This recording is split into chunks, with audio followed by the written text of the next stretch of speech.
You can count on me. You're going to have good old Rob to talk you through all this. ROBSSIA.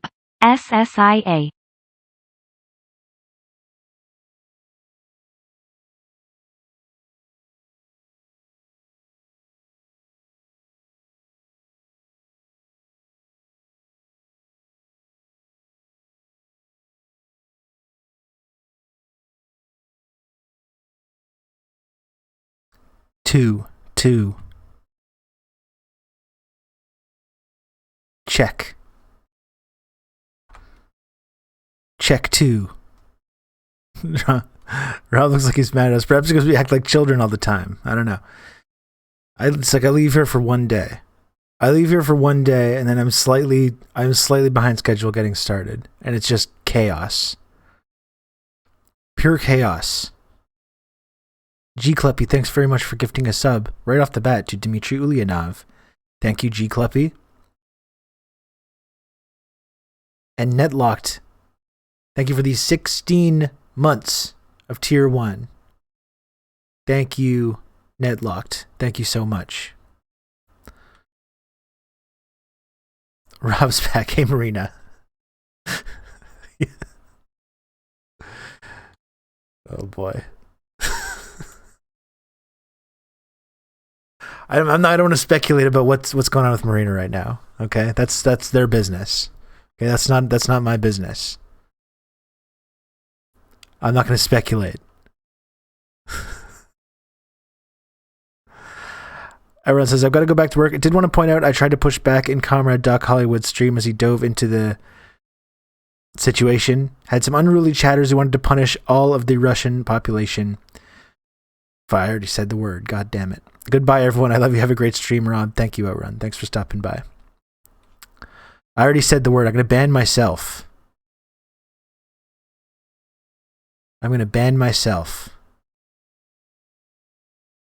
I blame you, Outrun, for not censoring the chat properly.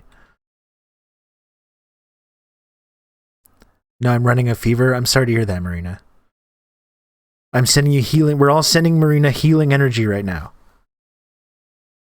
Okay? Just stop whatever you're doing. Let's just take just a few seconds. Stop whatever you're doing. Let's send some healing energy to Marina right now. They're going to feel better soon. We're manifesting.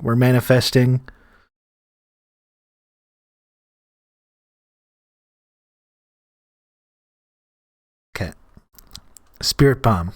Community spirit bomb. Jeez, my hair is like... It's all fried because I've been swimming. Chronic illness defeated by tankies. Yes. Sometimes we use our powers for good. We're not just blood-soaked, bloodthirsty, violent lunatics. We can do good things every now and then. Ms. Squatch, thanks for continuing the gift sub you got from Alana.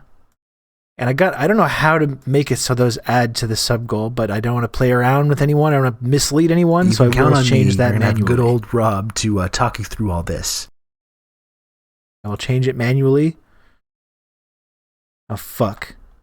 You can count on me. You're going to have good old Rob to talk you through all this. Comrade Social Distancing, thanks for gifting 2 subs. Comrade Social Distancing, 510 gifted subs in the channel. My goodness, that's an outrageous number of gifted subs. Thank you, Comrade Social Distancing. And thank you, Dimitri, as well. Look at that. Thanks for the gifted sub, Dimitri, also. Nice mustache. Thank you very much. Memetef. Thank you. I appreciate that. Yeah, my hair's all fried. I've been swimming. Gone swimming the last couple days. Couple times. Trying to teach my son how to swim. We had a couple days there of some family fun time. It's his break, like I said, so... Been hanging out. I've been swimming. We went to the Biodome on Monday, as I talked about. Yeah, we've been swimming a little bit. It was there's this little kind of festival kind of thing going on called Montréal en Lumière. So downtown Montreal, they've got this whole like set of all these kind of like installations with like lights and stuff. It was, snowing, walked around that, checked that out. We saw the new Spider-Man. I finally saw the new Spider-Man movie. And have good old Rob to talk you through all this. Krista, thanks for the tier 1 sub. Look at that. New community member Krista. Thank you, Krista. I don't know what about this content inspired you to smash the subscribe button, but I appreciate it nonetheless. I appreciate it. So saw the new Spider-Man movie. It's Chrystia Freeland. It's her alt. She's coming here to spy on us.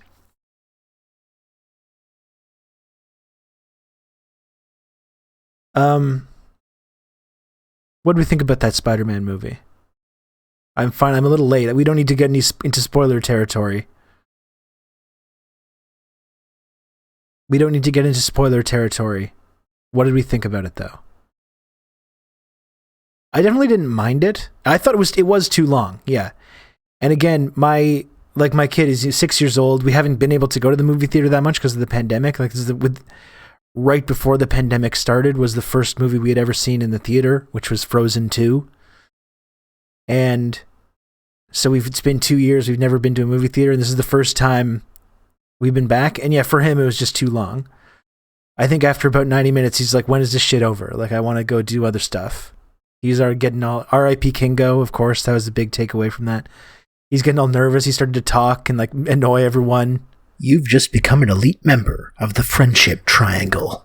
Oh my gosh. 10,000 sandwiches. Thank you very, very much for the 5 gifted subs. Look at that. 10,000 sandwiches. Thank you very much. Very kind of you. I'll be seeing the Batman because Robert Pattinson is really hot, and that's that. And he is. That's true. I wouldn't deny that. The man looks good as the Batman, as they say. It was too long for my 11-year-old. Yeah, the shit was too long. Like, there's no reason a Spider-Man movie should be 2.5 hours long. Give me why can't a Spider-Man movie give me a tight 90? Give me a tight 90 with Spider-Man. It's because they make all these movies for adults now. Weird adults they make these movies for. And it was definitely okay. There were some parts in it that I enjoyed. I would cut a whole hour out of that, for sure. Spider-Verse was on point time-wise. And this is what I mean. It's like, even though there was parts of this new Spider-Man movie that I enjoyed, when you bring in it was cool to see all the other characters get brought in, the other Sony Spider-Man franchise actors and stuff. That was cool. It was a bit gimmicky, but it was cool. But it was a very, very convoluted and kind of like laborious way to bring all these characters together. And I find it was really like trying too hard to get to the places where Into the Spider-Verse gets just like effortlessly. Into the Spider-Verse just feels so effortless. It's a tight 90. It's fun the whole time. It doesn't drag. It's not overly emotional. It's not overly, talky. There was a lot of the soy banter in this as well. A lot of soy banter in the new Spider-Man movie. Even though some of it's somewhat enjoyable, but a lot of soy banter. Matt Reeves' director is what sold me on the Batman, plus the fantastic cast. Reeves' Planet of the Apes work was phenomenal. Yeah, he just absolutely crushed that. There was no reason those Planet of the Apes movies had to be as good as they were. That's probably the best modern sci-fi trilogy.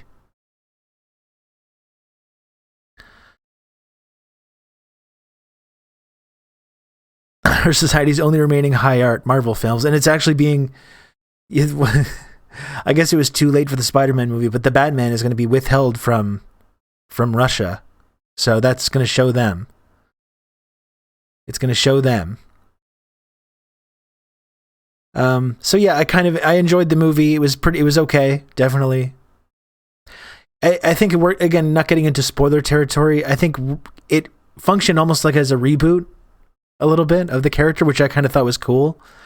I mean, Spider-Man, I think, is an interesting character. I need to get like a bleep. Is there like a website where I can just press a button? So I can say rush, something like that. Russia. Could do something like that.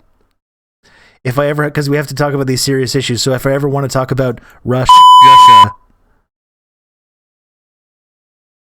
you can bleep it out because it's very offensive to people.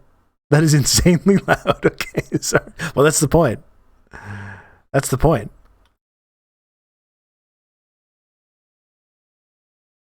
Oh, here we go. We got some soundboards. Russia. I got to time that right, but something like that.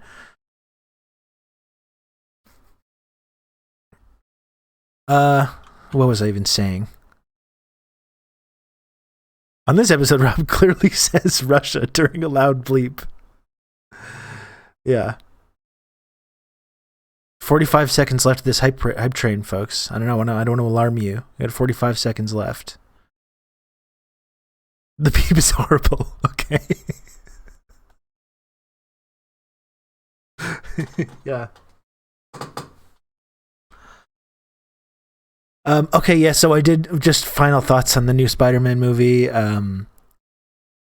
Pretty much, like, the interesting thing about the Spider-Man character is he's this broke loser, right? And like the Sam Raimi Spider-Man movies really captured this really perfectly. And the thing about Spider-Man in the MCU, they've kind of tried to have that, but also he has access to all this like billionaire technology. He's like Tony Stark's protege. He's got all this kind of super high-tech stuff, and not getting too into the... don't want to get too into the spoiler territory.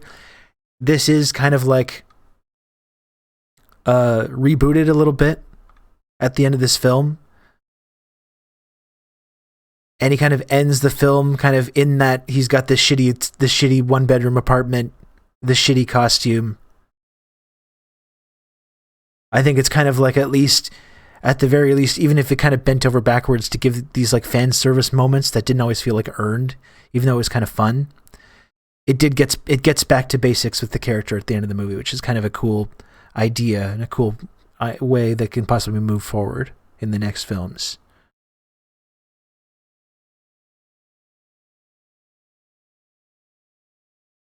Remember that scene when Tobes Maguire realized he's the Spider-Man and therefore has a large spider dick? I mean, I don't know if that's how I would put that.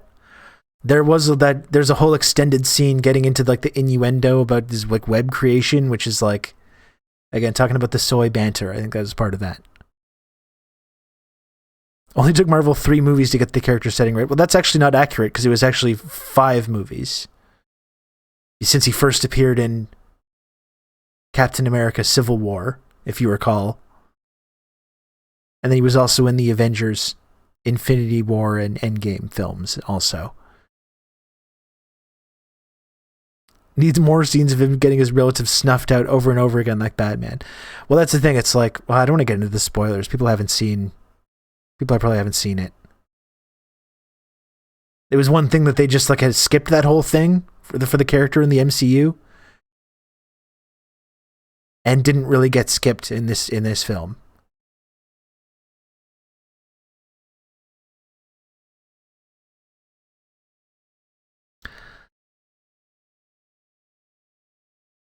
Infinity War, I just call that U.S. foreign policy. Oh my goodness.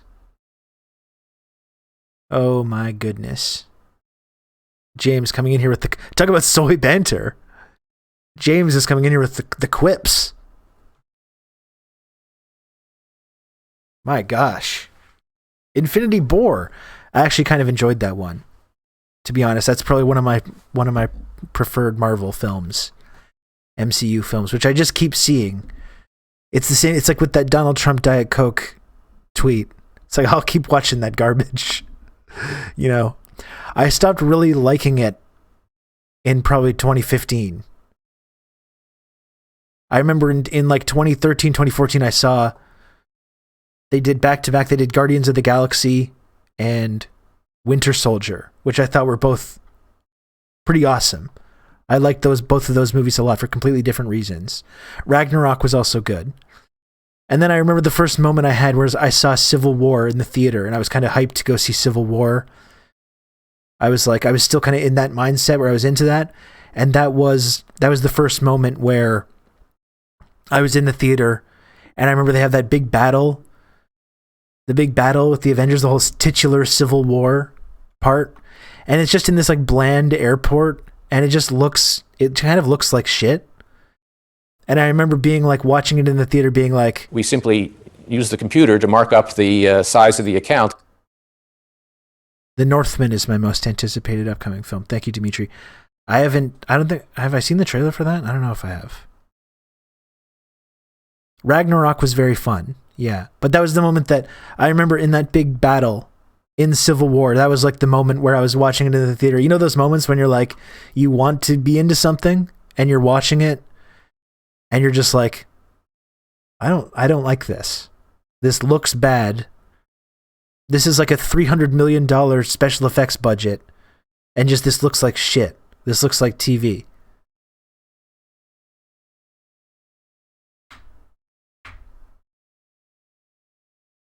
Ragnarok was the most Kirby of all the films. That's why it's the best. Yeah, and it's kind of got that like, obviously the Kirby influence. The very kind of like 60s Star Trek as well. Picking up on that. I held a girl's hand and sweated like a pig through all of Winter Soldier in theater in high school. Wow. That brings me back. It's been a while. It's safe to say I was not in high school at that time. Most people in this community are pretty old, like me. Sometimes I'm reminded that that's not always the case. I was fully like an adult when I saw that film. I feel old now. Thank you, Matron's Militia. Thanks a lot. I think the movie that reminds me of the experience that you just described would probably be the film Blank Check, about the little boy that becomes a millionaire. That came out in like 1996. I wasn't in high school in 1996, but I was probably in like 7th grade. 6th or 7th grade. That would be the film that reminds me of that experience, to show how, just to orient yourself about how old I was. I was 2 in 1996. Yeah, I'm old as fuck. It's depressing. I feel old now too. I have 3 kids. Wow, you really grew up quick. See, that's the difference. Like, I'm old, but I spent my 20s like not growing up at all. I was still, by the time I was like 27, I was still just like a overgrown child. Yeah, the FBI agent who flirts with the 13-year-old. Weird movie. Weird movie. Really strange. The like kind of weird love interest of the adult woman and the small child, which seems like a common motif. There's that in Big as well. Very weird. Very weird phenomenon, that.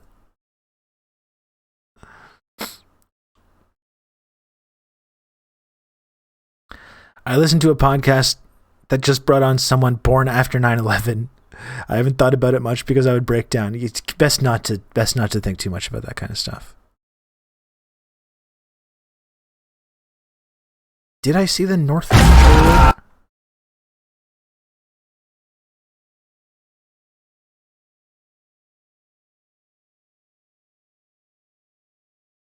Should we see? This is the Northman.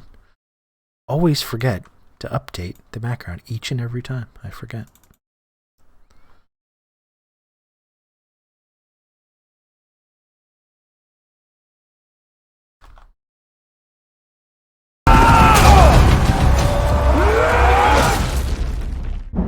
Now, behold.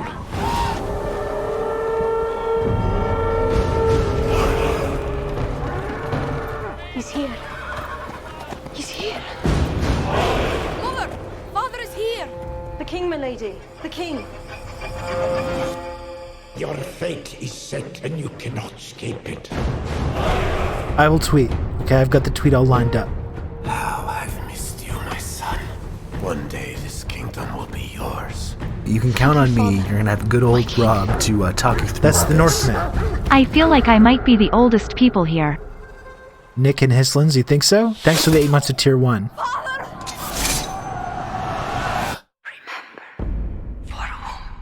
How old are you, Nick? Do you feel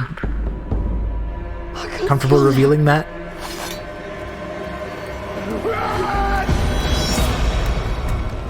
Some Conan the Barbarian vibes there to that scene.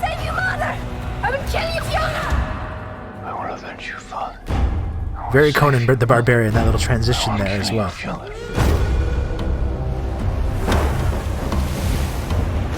Why would he stow away to such a hellish place?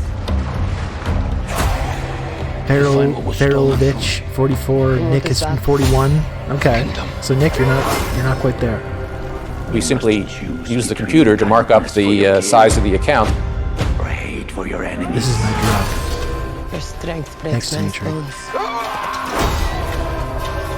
I have the cunning to break their minds. And night by night, we will carry out my pledge of vengeance. I will avenge you, Father. I will avenge you, Father. I will save you, Mother. I will save you, Mother. Oh boy. I will kill you, Philip.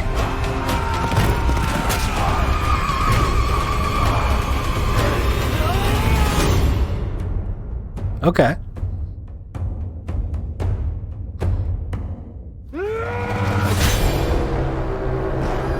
Alexander Skarsgård looks pretty good. He's pretty shredded. Cool. All right. Bjork's in there as well. Yeah, I'm sold. I'm sold on that.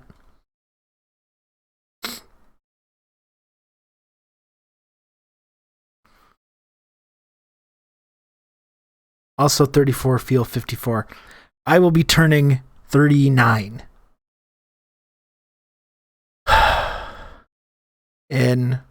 It's March 3rd, April, May, June, in 3 months.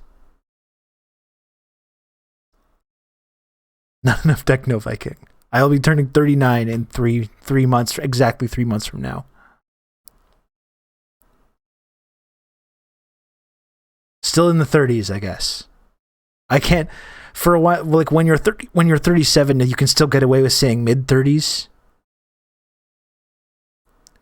No longer though. I can no longer even pretend. My body hurts all the time. My knees are all creaky. My back's still holding up though. My back is still holding up. How much adrenochrome are you taking? Must be a lot. I do feel like I still feel like I'm deceptively,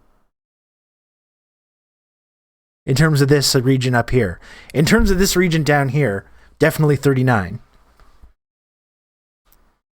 Definitely 39 below the waist. Up here, I still feel like I'm holding up okay.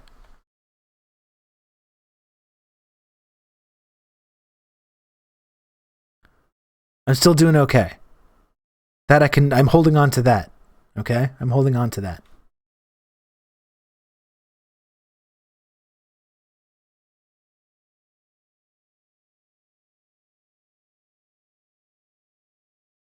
Middle-aged gang rise up. Hell yeah, Battle Dancer.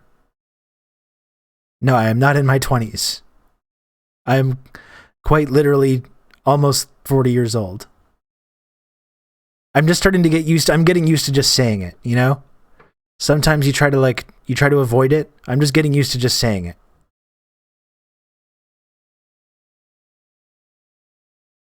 Middle-aged gang rise up slowly as to not get lightheaded. Yeah, exactly. Do you tie an onion in your belt? Is the fashion of your time. I'm 41 and still trying to figure out what I want to be when I grow up. I mean, I'm almost 40. I'm literally a Twitch streamer. I'm literally a Twitch streamer as my job. How ridiculous is that? How fucking ridiculous is that?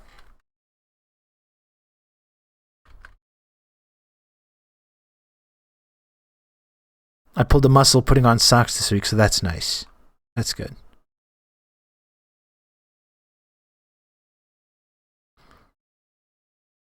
Do you think you'll be allowed to retire? No. I'm never retiring. I'm basically just counting on all of industrial society to collapse. That's my retirement plan.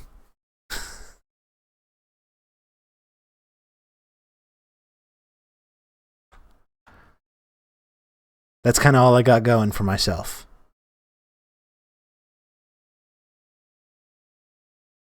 I'm 44 watching a Twitch stream. This is giving me existential crisis. I mean, I don't think there's anything necessarily wrong with that. Use the computer to mark up the size of the account. I'm literally a Twitch streamer. Rob, sir, you are a worm god. Thank you, Dimitri. Yeah, I mean, I guess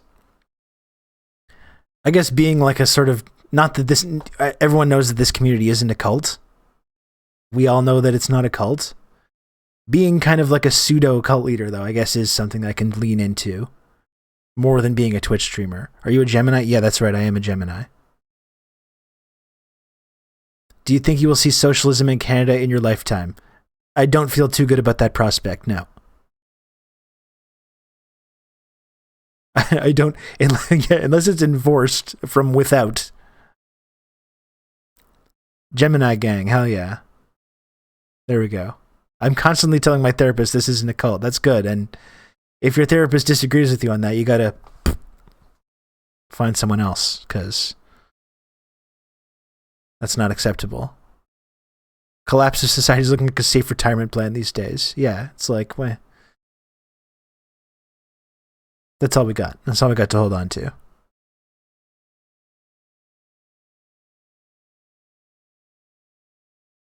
You have to tell us if we ask if you're a cult. Well, that's it. It's not at all a cult. It couldn't be more not a cult, so I wouldn't worry about that too much. I believe we determined last year this is a heavily Gemini community. We are. It is. We stand Geminis over here. Gemini squad. How do you feel about Republicans wanting to invade Canada? I mean, you might as well get this idea out into the universe now. Once like the water starts drying up and the resources start drying up, that's not going to be like a funny meme anymore, but that's going to be like a real thing that probably people start talking about and indeed doing. Got a whole lot of fresh water and minerals and resources up here in Quebec. So I am basically I'm expecting that something like that's probably going to be happening.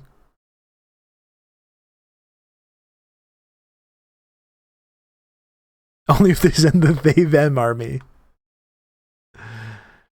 Thanks, Ms. Squatch. Thanks for stopping by.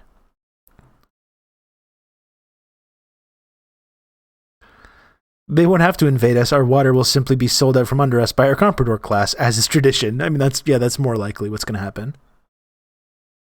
We're just going to give it to Nestle for like 5 cents. Can you just give us 5 cents just so we can pretend that there's some kind of transaction that's taking place here? Just so we can kind of tell ourselves that we at least did something and it's not just being taken from us. And they're going to be like, no. No, we cannot. We'll just be going ahead and taking that.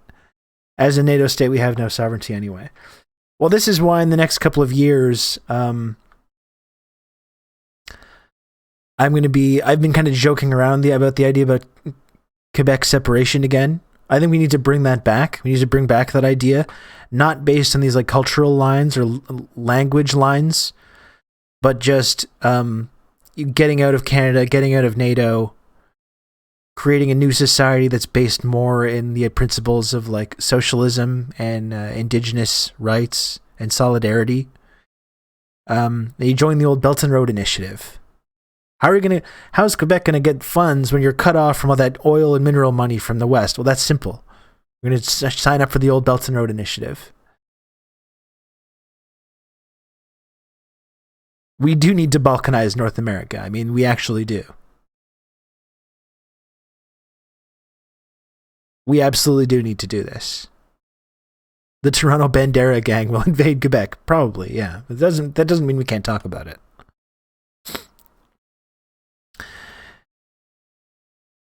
Only fact is I hate the fact that I spent what I consider my formative years doing things I did not want to do, nor did I like. Engineering school, then grad school, finance. Got a career in something I don't like, engineering for oil companies and defense contractors. And at the first opportunity to hop out, I did, which was great, but then I realized the world will always be about money and selling your soul out. Here's to hopefully to another 34 years. Well, I mean, better late than never. It's definitely better late than never that you've come to this conclusion. And that's what I mean. It's like I spent my whole life avoiding that exact outcome. Not selling out. I spent my whole 20s just being in bands, just playing in a band, playing guitar for a living. It was really only, there was like a 4-year period where I had a real job that I hated. And then when I sold out, I had a job that I hated at this ad agency, which made me want to die. So it's really my whole adult life. There's that 4-year period where I sold out and had like a real job that made me miserable.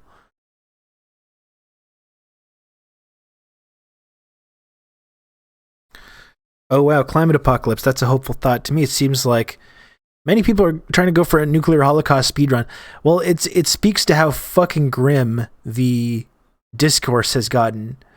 Where now there's a whole stage of the discourse where people are legitimately asking, like, would a nuclear holocaust be really that bad? Like, that's where we're at now. It's been, by the way, it's been 1 week. It's been 1 week of the consent manufacturing machine going in overdrive, the war propaganda getting kicked up into 11 out of 10 territory, and that's where we're at after 1 week. Hey, what's up, Nick? That's where we're at after 1 week.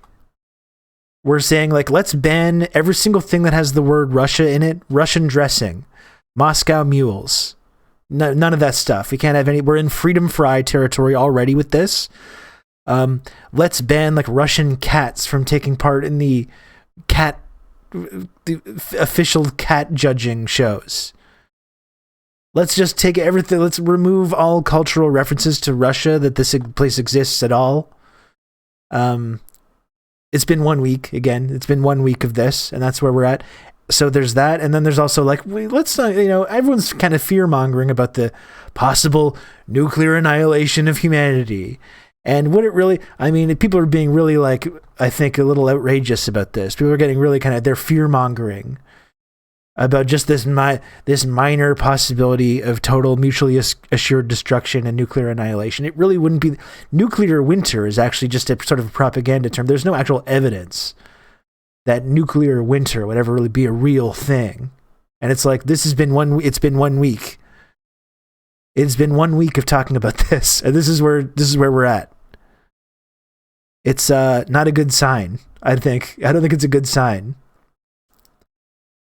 You got to wonder where this is going to go in the future.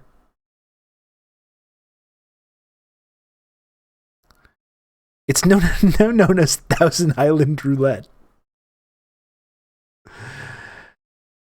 We've also been getting plenty of Freeland discourse. That's right. We've been seeing a lot of like sort of sexist misogynists pointing out Freeland's like overt ties to fascism and Ukrainian nationalism, and like just openly embracing this kind of like really reactionary form of nationalism. And we're saying it's like we're being sexist bros to point this out. The White Russian is just changed to Russian. More like it's just changed. It's changed to White American. Speak American.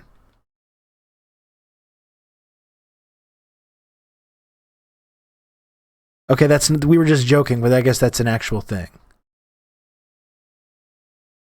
That is an actual thing. Okay, good. Very nice.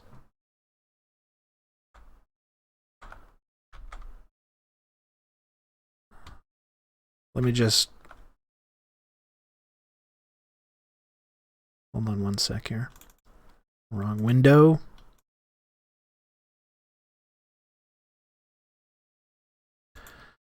Yeah, good. I was just joking about that, but I guess that makes sense. White Ukrainian. Let's pour a delicious white Ukrainian. We can't even say the word. By the way, I don't know what's going on with the notifications.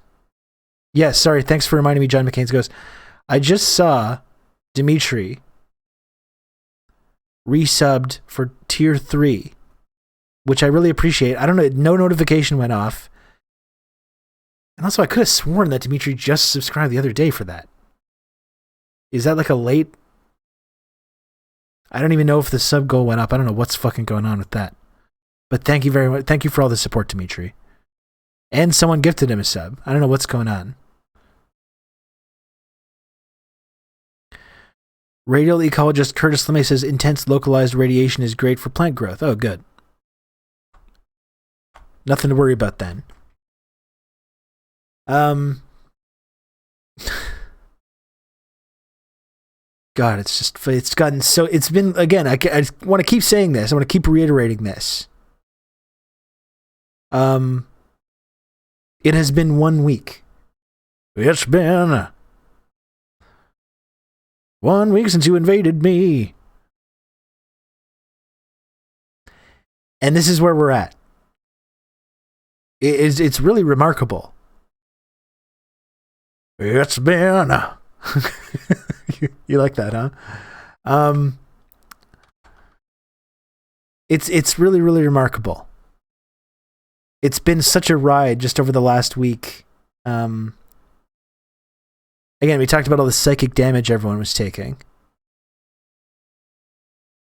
It's gotten so fucking outrageous and weird so fast. Dr. AK-47 to the side and said you're crazy.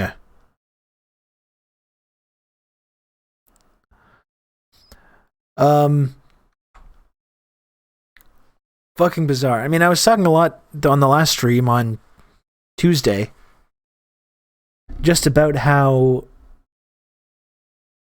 in our sort of media discourse about what is happening with Russia and Ukraine, there's literally no voices being, aired in our media that are saying like that we should de-escalate this. We should de-escalate this. There should be diplomacy. We should be encouraging dialogue. We want to take a step back from the ledge. I'm doing all of the 90s references. Wish you could step back from that ledge, my friend. No one is saying this in our media. Like, literally no one. Actually, a few people are saying it only on right-wing media, which is, like, really a huge problem, which we're going to talk about in a few minutes.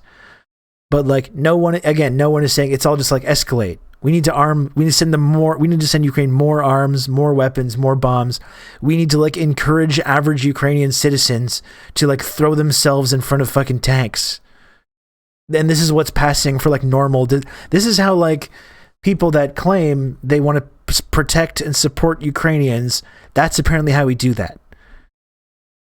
That's how we do this. We need to encourage, like, average Ukrainians to launch Stinger missiles at helicopters and, like, throw their bodies in front of tanks. It could be very well that Russia's not interested in peace or diplomacy. Well, the issue here, a hot dog crisis, is that, like, again, I've said a couple times, I don't want to be a PR guy for the Russian government or for Putin, who I think is bad, who I've pointed this out a couple times. They have literally been trying to engage in peace and diplomacy for the last 8 years. With the whole Minsk agreements. That's what the Minsk agreements were supposed to be. There's been 8 years of diplomacy, and during that time, the West and these NATO countries have been funneling arms and funds to Ukraine, which enables them to fight in this civil war that's been escalating and escalating. We've been arming and training these neo-Nazi militias to fight in this civil war, which has made diplomacy pretty much impossible. But they're the clear aggressor now, but whatever came before becomes less relevant to me at this point. I can't say I agree. I think what came before is actually very important. And it's important that we don't lose sight of that. I actually think it's very important to continue talking about the context, regardless of whether or not we agree with what the currently what is going on, or currently who is the aggressor. We can't just hand wave away. And this is the one thing I've been talking about repeatedly. We can't just hand wave away the role that the West has played in pushing things to this point. It's like we've been, as I've been talking about before, we've been pouring gasoline on this fire now for 8 years. We've been pouring gasoline on the fire in 8 years, and now the fire gets out of control, and we're just like, well, let's not talk about what was going on in the last 8 years. Let's not talk about any of that. Let's only talk about how it's getting out of control now. And by the way, when we talk about solutions to this whole like massive fire that's enveloping everything, the only solutions that anyone's putting out seems to be more. What if did we think about adding more gasoline? What if we drowned the fire in more gasoline? That's what all that we're hearing about in the media or anyone else is like. This is the only possible solution that we have. We'll just drown the fire in more gasoline. That should solve it.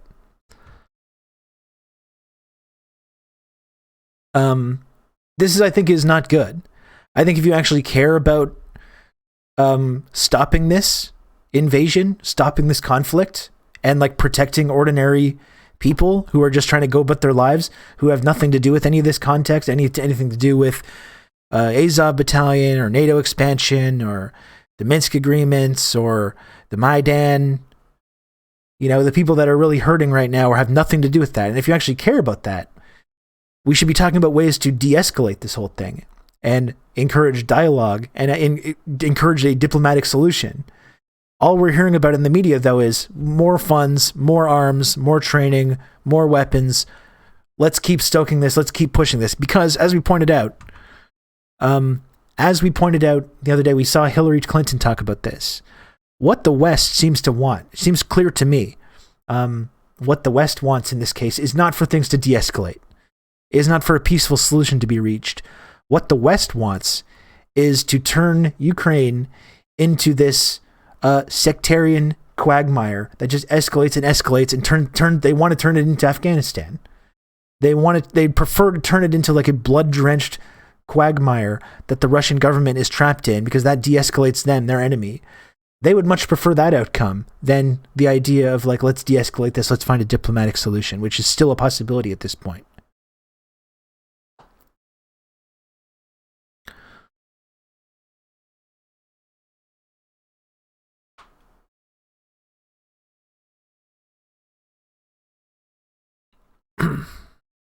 Historical materialism, what are you, some kind of commie? Yeah.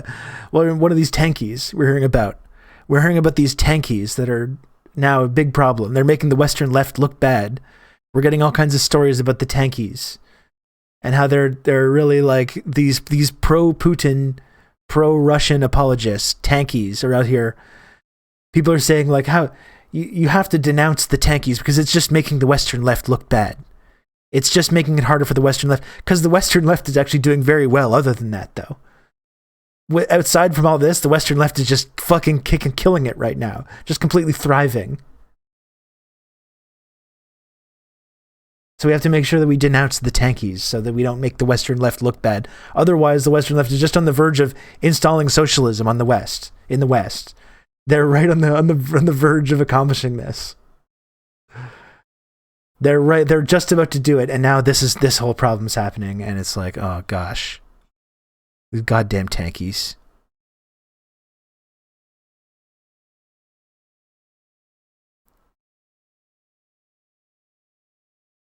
With their contacts and their sources other than the US State Department. There's a whole subreddit for Ukrainian army volunteers. Another fucked up thing about that's what we're seeing on Reddit as well, where it's like we're seeing this whole across these tech platforms. Any outlet or any subreddit or media outlet that's like remotely sort of sympathetic to Russia's viewpoint or like is interested in like is not interested in engaging in these kind of narratives is just being completely like quarantined or just eliminated altogether. And I get that there's Russian state media. You can see that has some kind of like a negative effect sometimes. But the whole Russia subreddit now being quarantined, like people, like it's very, very alarming the ways that, again, after 1 week, the idea that like anyone that's kind of remotely interested in talking about this viewpoint Jen Zedong's still surviving. Hell yeah, it's pretty much the only readable subreddit right now. If you open up Reddit, it's just completely fucking useless. So we've got to make sure that the Russia subreddit, no one can see any of the information that's being posted there. But literally, you can have a subreddit encouraging Western volunteers to go like fight and die in this fucking conflict. That's okay. That's okay for Reddit to do. But yeah, the like Chapo Trap House subreddit was just so extreme. It was just so extreme. We've got to get rid of it. But definitely keep the subreddits where you're organizing Western volunteers to go throw themselves in front of Russian tanks. That's great. Very good stuff.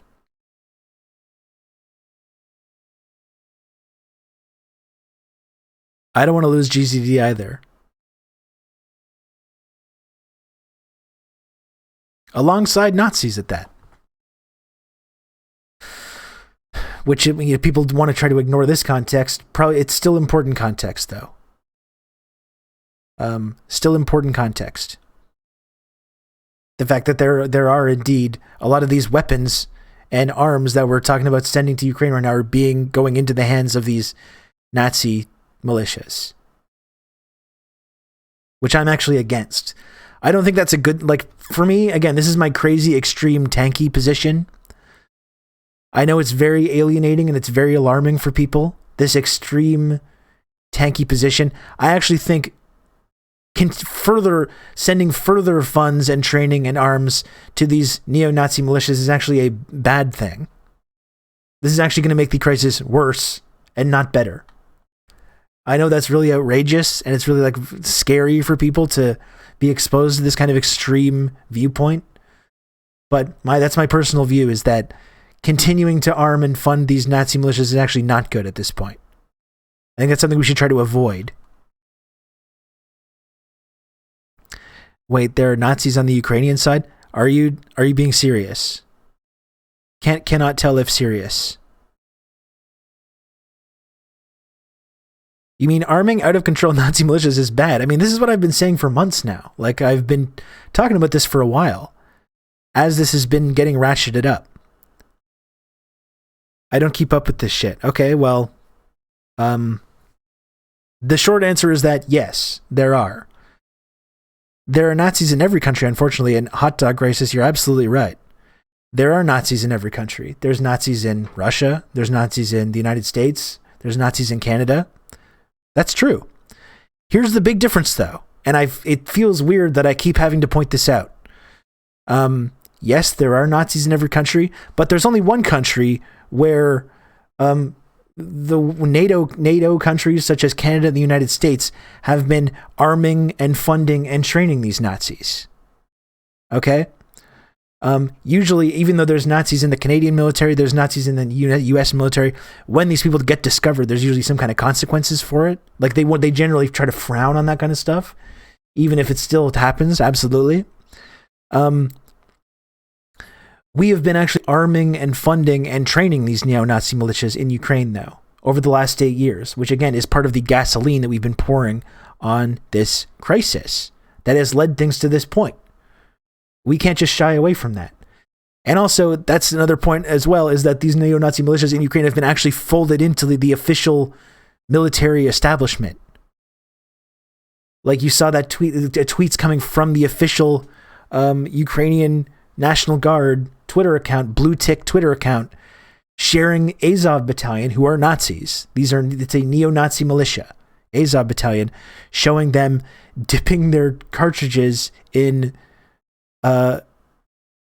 pig fat, so that when they fight these Muslim Chechnyan soldiers, they can fight them more racistly. And that was the official armed force, that was the official defense force account that was explaining this. This is the big difference. And then when I talk about the gasoline that we've been pouring, the plus 25 racist damage, that's what it is. Dude, Azov Battalion, subscribe to me on YouTube even though I don't have any videos. That's probably not a good sign. I think that is bad.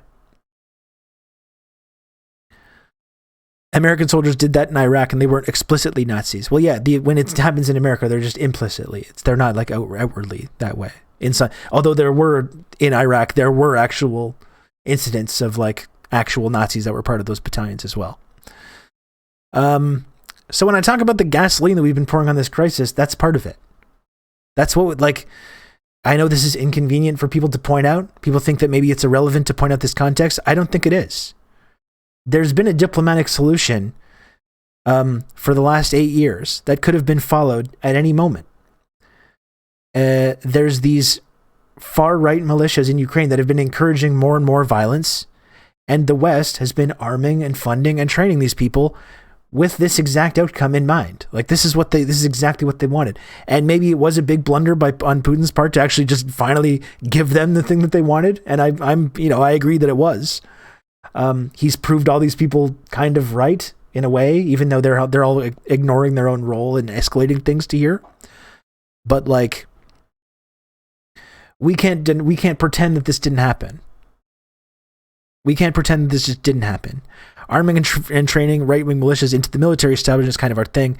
Chile, Argentina, Uruguay, Guatemala, El Salvador, Honduras, Nicaragua, Mexico, Iran, Italy, and so on and so on. Don't forget Indonesia.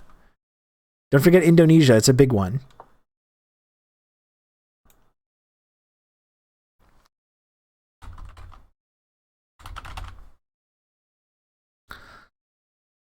I think you'll find that we can ignore it quite well. That's why I push back when people say, well, that was in the past. None of that matters. Putin's the aggressor now. So that's the only thing we can talk about. I disagree.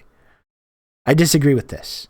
Okay? I think it's actually as good a time as any to continue talking about the role that we've played.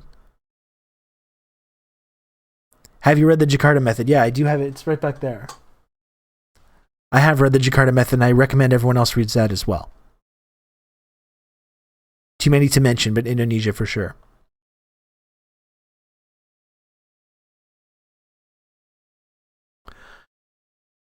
Hot dog crisis, and that's it. Okay, so the history and the gasoline, very relevant, but I also think focusing mainly on those issues can be used as a way to see justification in what Putin's doing. And I think, when we watched Vijay Prashad's clip the other day about this, what he said is that, explaining something doesn't mean that you're justifying it. Explaining why something is happening doesn't mean you're justifying it. And I think it's still important to focus on this and to focus on the idea that there is a diplomatic solution on the table that is still possible right now. And the entire media establishment is united in being completely against this, and is the only acceptable viewpoint that's being aired right now is about making it worse from our political establishment and from our media establishment. And if you want to, again, if you want to talk about how Putin is bad and everything is Russia's fault, there's plenty of, you can just turn on the TV. Turn on the TV, or like 99% of other Twitch streams that are talking about this right now. That's the information you're going to get. Okay? So I feel like I live in the West. There's nothing that I can really do to change what is going on with Putin right now.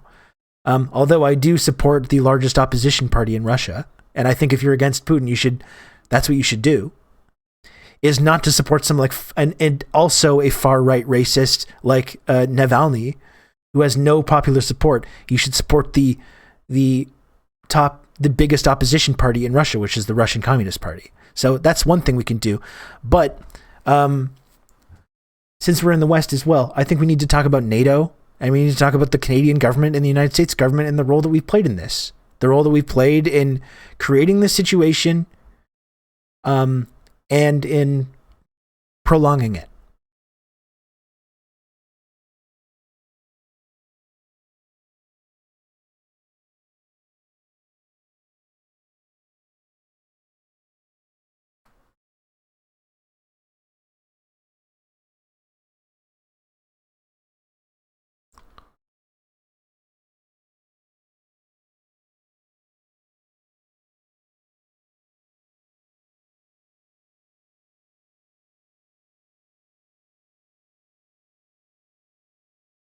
Atletico Ottawa has a new coach. Training camp has started. Let's talk about soccer. I don't know much about it, Rootbeard. Never been much of a soccer guy. I played when I was a little kid, but I don't know much about what's going on in there.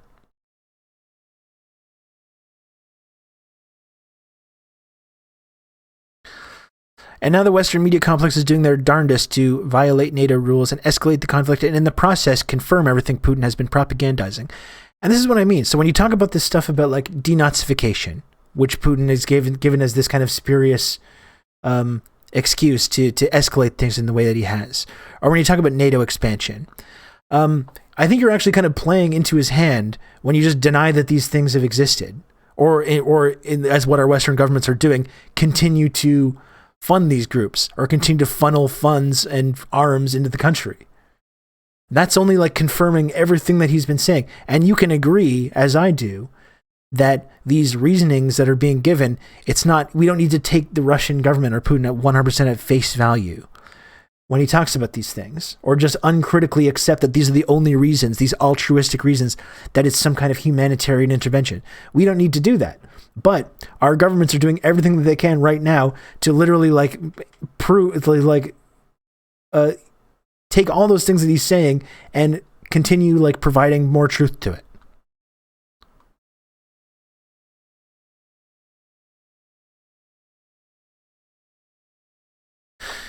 Hot Dog Crisis says, and I appreciate you engaging respectfully, Hot Dog Crisis. I'm not a NATO bootlicker. I'll shut up because I'm clearly not in the mainstream on this. As a leftist, I've just been disheartened to see some segments of the left taking the focus off the international crisis to the same old blame the West song and dance. That's all.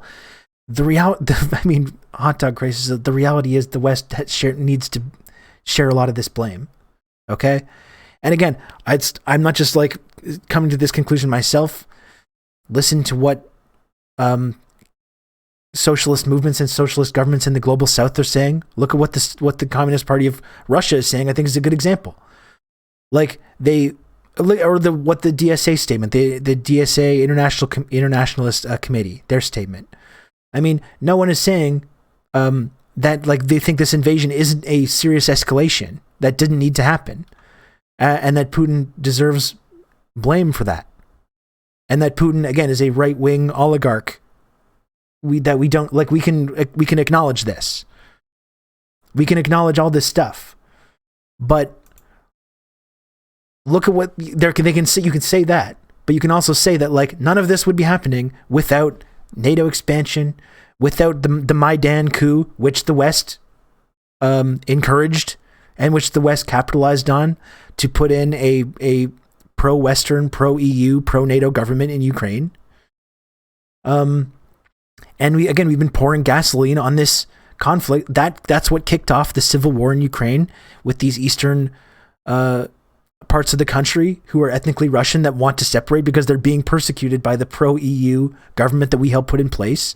We've been arming and funding the opposition. That's none of this would be going on without that. So I'm sorry, but we still have to continue focusing on it.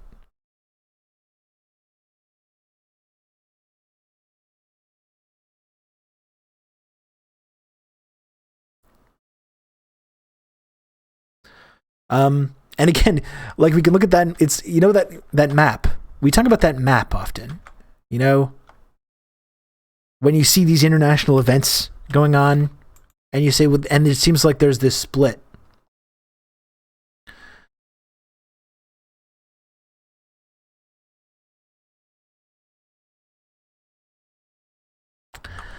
And I often tell, like, when you find yourself on the American or the European side of the map, that usually is a good chance that you're in the wrong. And again, we can criticize Putin, we can criticize this invasion, but once again, it's the same map again. And I think it is important to point out like how this has been escalated. And like Brian Becker was saying in that video we watched with Abby Martin the other day, which is I think a really excellent video on this. No one I think should put Putin on a pedestal or blindly follow him or blindly parrot whatever the Russian government is saying about this humanitarian escalation, all this kind of stuff. But we have to, like, the whole global south sees this for what it is. They see who has been contributing to this. They're familiar with how NATO operates and how the West operates.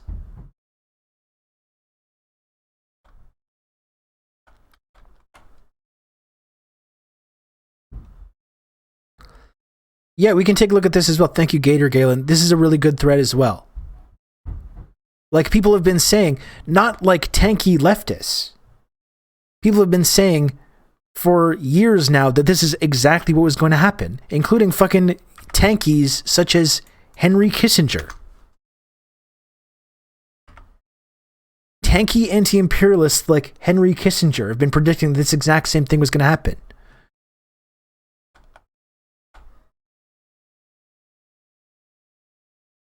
George Kennan in 1998 warned that NATO expansion was a tragic mistake that ought to ultimately provoke a bad reaction from Russia.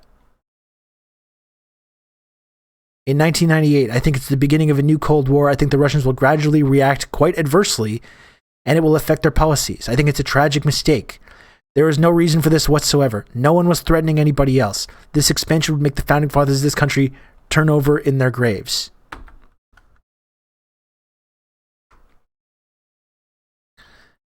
Kissinger. Again, we're not fans. We don't stand Henry Kissinger here. Literally one of the modern history's worst war criminals. Henry Kissinger.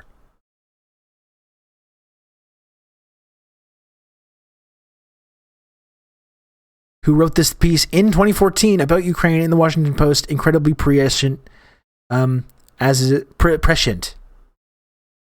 obvious today. He writes that the West must understand that, to Russia, Ukraine can never be just a foreign country. Russian history began in what was called Kievan Rus. The Russian religion spread from there. Ukraine has been part of Russia for centuries. Points out that Ukraine is divided between the West, largely Catholic and speaking Ukrainian, versus the East, largely Russian Orthodox and speaking Russian. Consequently, any attempt by one wing of Ukraine to dominate the other would lead eventually to civil war or breakup. This divide means that to treat Ukraine as part of an East-West confrontation would scuttle for decades any prospect to bring Russia and the West, especially Russia and Europe, into a cooperative international system. He therefore advises the following. A wise U.S. policy toward Ukraine would seek a way for the two parts of the country to cooperate with each other, which is we've done the exact opposite of this. We should seek reconciliation, not the domination of a faction. It's also adamant that Ukraine should not join NATO. He also advises Russia that it would not be able to impose a military solution without isolating itself, and that a policy of military impositions would produce another Cold War. So that's tanky anti-imperialist Henry Kissinger.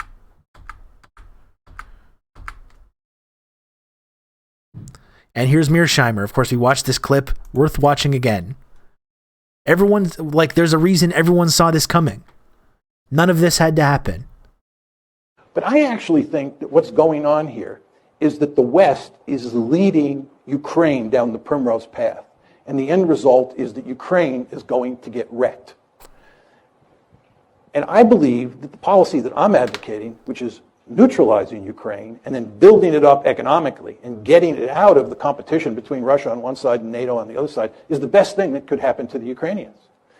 What we're doing is encouraging the Ukrainians to play tough with the Russians. And we're still doing it. We already pushed past the point.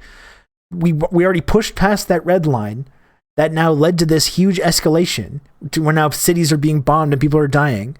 We already pushed that. We pushed and pushed and pushed until we got that. And Ukraine is indeed getting wrecked, as Mearsheimer predicted almost a decade ago.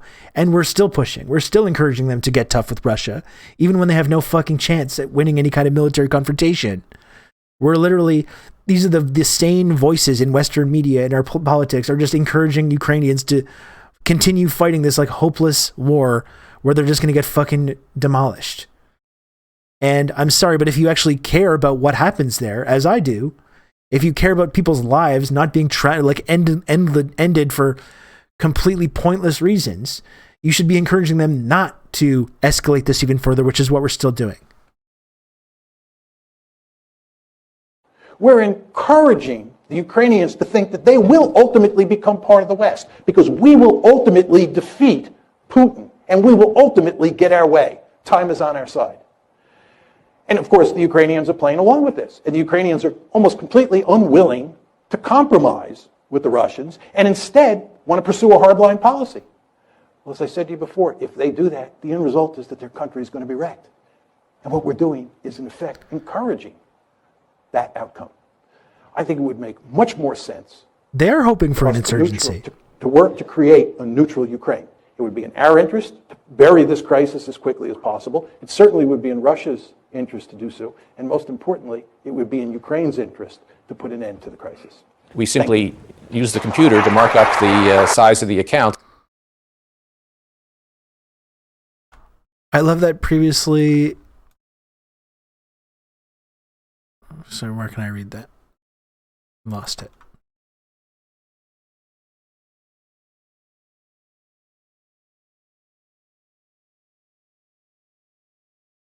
I love that previously in this lecture you said that he's loved in China because you're making sense and not inventing reality. And that's what I mean. It's like he's kind of opposed to them, but he's at least honest about what his intentions are.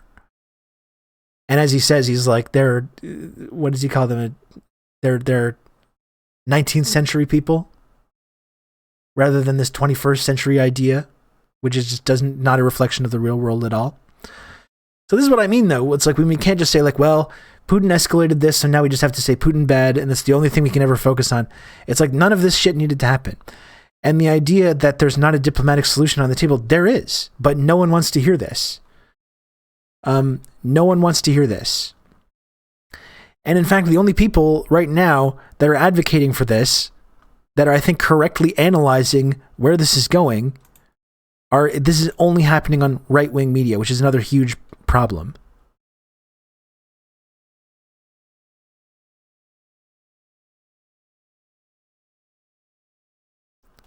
Like, it is a huge problem that this viewpoint that I'm just about to play... Oh, fuck me. I'm on the wrong thing. Sorry.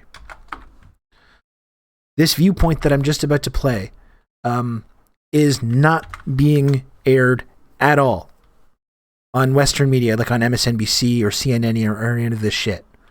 We're just talking about... What the... Okay. Sorry. Here it is. None of this is being aired on MSNBC or CNN or all this or any of this stuff. This analysis right here, which is extremely important. Here is Colonel Doug McGregor, a former senior advisor to the Secretary of Defense. Thank you for joining us. Why do you think Putin is doing this? What is his end game?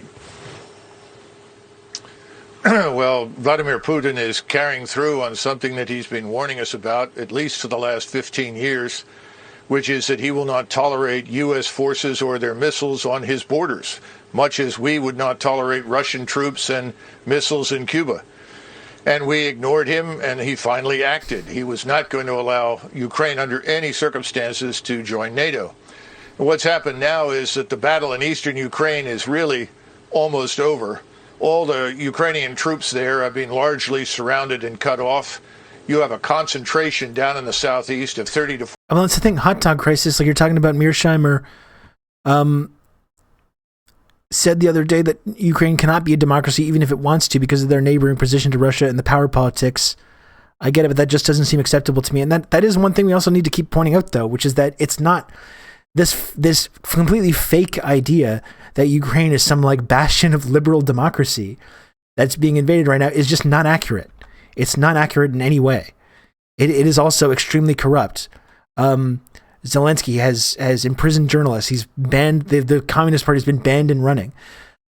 You saw, I have actually election results from 2012 in which you can see that split in the country from the 2012 election results before the Maidan, before the Communist Party was banned in the country. They were being heavily, they were being voted, like getting a lot of votes in that eastern region as well. The idea that some bastion of liberal democracy is a completely fake Western idea that people have convinced themselves of. Ukrainian troops there have been largely surrounded and cut off. You have a concentration down in the southeast of 30 to 40,000 of them. And if they don't surrender within the next 24 hours, I suspect that the Russians will ultimately annihilate them. That's why Zelensky is meeting with Putin's representatives right now. The game is over. And he's going to have to negotiate the best. It is a bastion of liberal democracy in that the West chooses the leaders and there's no actual democracy.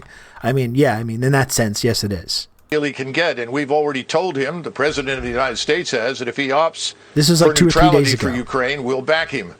And I think that Vladimir Putin will do that for Western Ukraine. That is the Ukraine beyond the Dnieper River. But behind it in the east, where he is now, I'm not sure what he has planned there, whether he forms another republic, annexes it into Russia, because historically it has been Russian. But the territory west of Ukraine is not. He knows that, and he's happy to live with that as a neutral state. I am not a military expert. I'm not even an expert on geography, but if he... Who is this guy, by the way? Look at this guy. What is with this dude?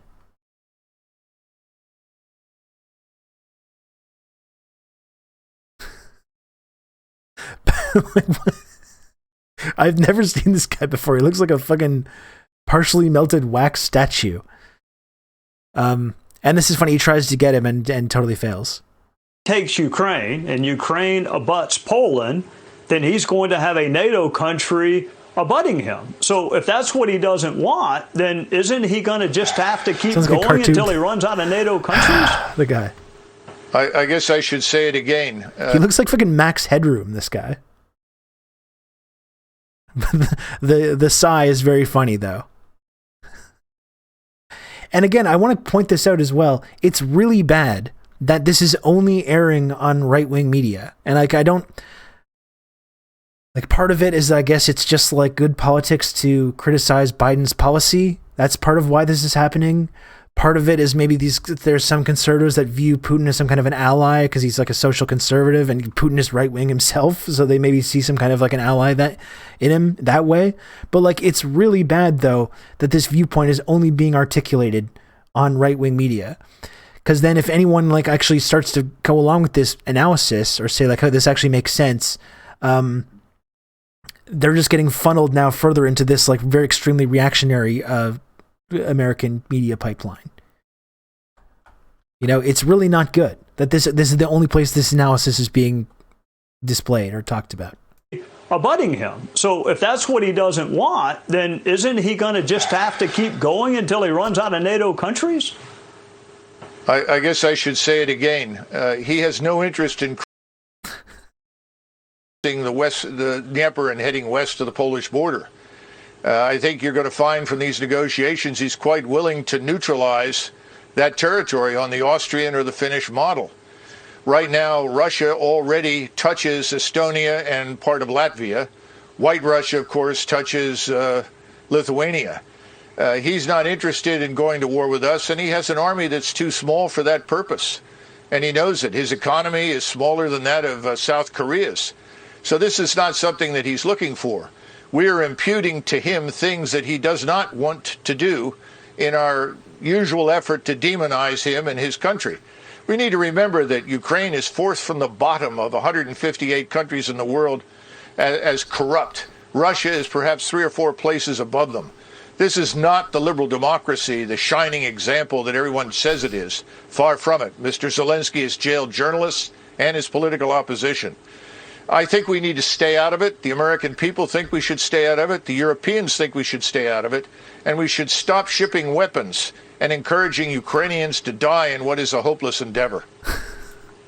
Like, it's really not good. I don't think that Fox News is the fucking only place where you're hearing anyone advance this kind of idea. It's really, there's not one liberal that's saying anything like this. And again, you might not like it. You don't have to like it. I think this is more an accurate reflection of like what the actual reality is at this moment. What the choice that's being made here at this moment. It doesn't mean that you think it's great. It doesn't mean that you think Putin is good. It doesn't mean you think the invasion was justified. You know? That's just a hard dose of reality, though. And there's not one liberal outlet that's saying anything like this right now. So when you say stay out of it, you mean no sanctions, no military aid, just let Russia take the portion of Ukraine they want to take? Yes, absolutely. I see no reason why we should fight with the Russians over something that they have been talking about for years. We simply chose to ignore it. And more important, the population there is indistinguishable from their own. You know, the thing that's so disturbing is that on the one hand, we will not send our forces to fight, but we are urging Ukrainians to die pointlessly in a fight they can't win. We're going to create a far worse humanitarian disaster than anything you've seen thus far if it doesn't stop. Thank you for joining us. You know, I think that's just a more accurate reflection of the real reality that is at play here in this conflict than we're seeing anywhere else. And this idea that the only way that we can support Ukraine, the only people that we can support, like if you care about saving lives, you care about Ukraine, saving lives of Ukrainians, the only thing you can possibly do is send more arms and funding and send them more Stinger missiles, encourage just average citizens to start taking all these weapons and stuff. Like, this is actually not going to help people. This is not going to save anyone's lives. It's going to cause more violence. It's going to create a far worse humanitarian disaster than what is currently happening now. What? We're just going to stop letting Ukrainian civilians pointlessly die? I mean, that's the reality. And it's very sad that it has to come to this. You know? None of this shit had to happen. Chris Hedges had a great talk with Katie Halper about that. Maybe we can take a look at that. I saw that as well. And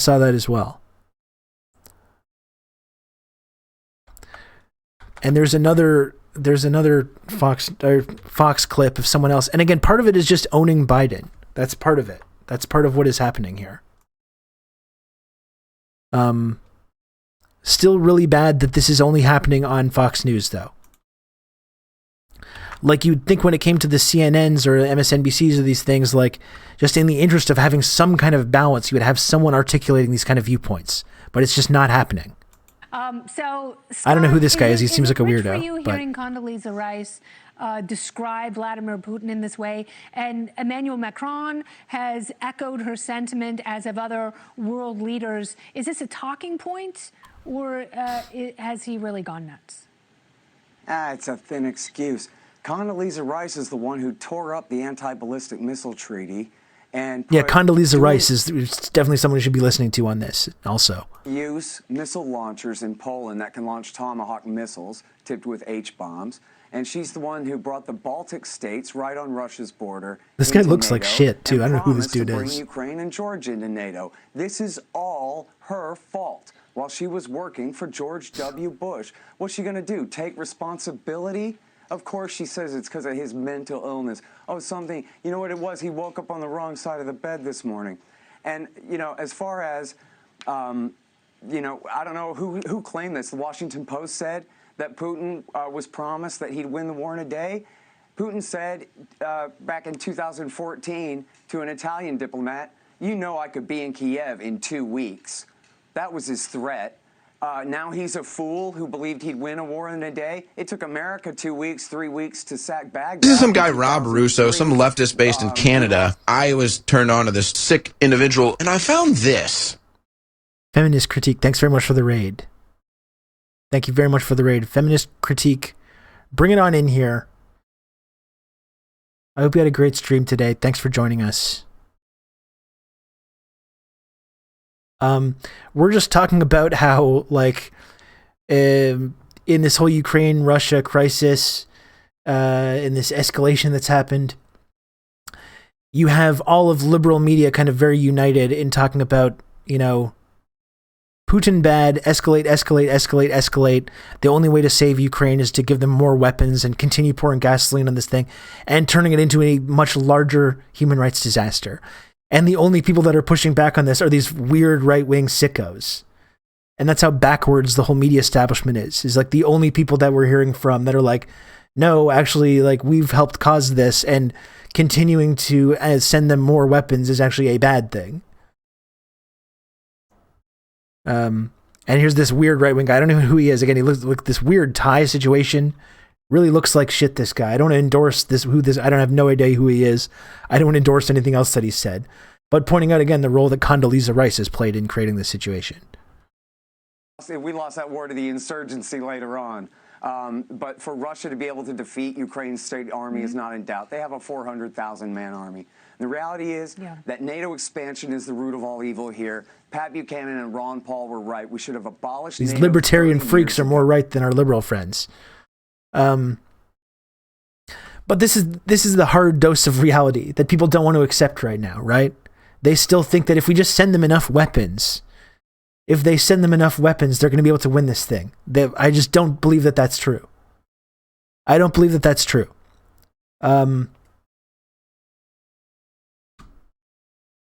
Heartbreaking libertarian makes a good point. And when it comes, a lot of the time, this is exactly why people get funneled into these reactionary libertarian movements. That's why people liked Ron Paul and shit in 2012, is because when they start talking about things like the drug war or these military interventions, they start making a lot of sense. And there's no one in the sort of neoliberal establishment, from the liberals to the neocon side, that are ever like making these arguments. And there's no left to speak of that's been completely fucking demolished. So the only ones that talk sense when it comes to these very serious things are these libertarian weirdos. And then that's how people get pulled into these very reactionary movements. This is kind of an example of what's happening now. This is the hard dose of reality about the actual military prospects here. And for people that actually care about the analysis makes sense, the solutions are psychotic. Yeah, I agree with that. I think it's bad, again, that these are the only people that are talking about these views on mainstream media right now are these like libertarian weirdos. I think that's a really bad thing. I think like if MSNBC or CNN or any of these places cared about like journalistic integrity, or having people at least having that viewpoint being on, they would at least like have some people articulating this basic idea, and it's not happening. It's not happening at all. It's only just like, what are we doing? Basically the spectrum of ideas that we're seeing in liberal media right now is, why isn't NATO just bombing these like convoys and escalating this into a nuclear conflict? Or the more subdued side is, why can't we just continue to sanction and destroy the entire Russian economy, destroy millions of people's lives, and continue to send funds and arms to Ukraine so they can fight an insurgency against Russia? These are the two viewpoints that are being articulated in liberal media right now. Let's just escalate to nuclear war right away, which actually won't even be that bad, as some of our liberal friends are saying. Or let's just destroy Russia's economy and encourage Ukraine to fight this like hopeless insurgency, which is just going to get way more people killed. These are the two viewpoints that are being articulated. That's the spectrum of ideas that are being articulated right now. Yeah, and let's ban Russian dressing.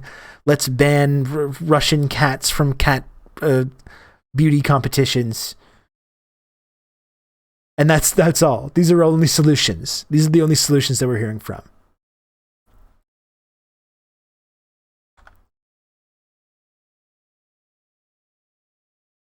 Are you actually telling me lefties are saying a nuke war will just be a slap fight? I'm not exaggerating at all. I am not exaggerating at all.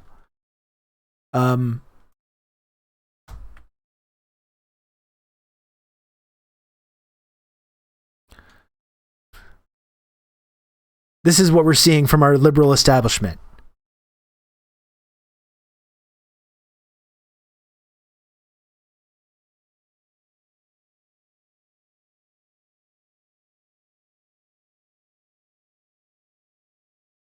And like he goes on, people were saying like, well, you cropped out the rest of what he was saying, but like there's nothing that he can say after the word but that makes this any less horrifying, this idea. And I think he said something like, oh, that's like, actually I've been reading a few stories about that, and it wouldn't necessarily lead to like worldwide crop failure if there was this massive nuclear exchange. And it's like, oh great, thank you, Noah. It maybe wouldn't lead to worldwide crop failure, so let's stop scaremongering about the idea of mutually assured nuclear exchange that kills millions of people. And this is very common. This is very common, this kind of stuff. And right now, the survivors would have a servant of abandoned grocery carts and would live like kings. Yeah, exactly. And yeah, the professional media scolds now think nuclear winter is fine. So this is what I mean. This is the reality. And once again, you don't have to like it. You do not have to like it. I'm not suggesting that anyone likes this or that you think that it's fair or good or anything like that. This is the reality. What Ukraine is facing right now is a completely hopeless insurgency that our media class is encouraging.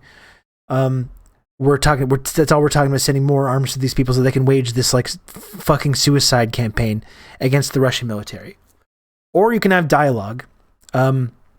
You can go back to the negotiating table and try and negotiate some kind of solution. And again, it's the reality. There's not going to be a peaceful solution to this that is not going to require giving concessions. Whether you think that's fair or not, I'm not asking you to think it's fair. This is just the reality. That's going to involve probably breaking off parts of eastern Ukraine to either become independent or to be annexed by Russia. Like we were talking about before, it's those two breakaway states, but it probably goes beyond that. Good old Rob to talk you through all this. It probably goes beyond that. There's probably some situation where in eastern Ukraine, forming some kind of land bridge to Crimea, that's probably what it's going to look like. And then in the West, demilitarization and forming some kind of a neutral state that agrees to never join NATO.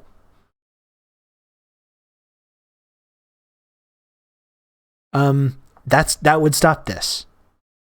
That would stop this, and then everyone could just kind of go back to their lives.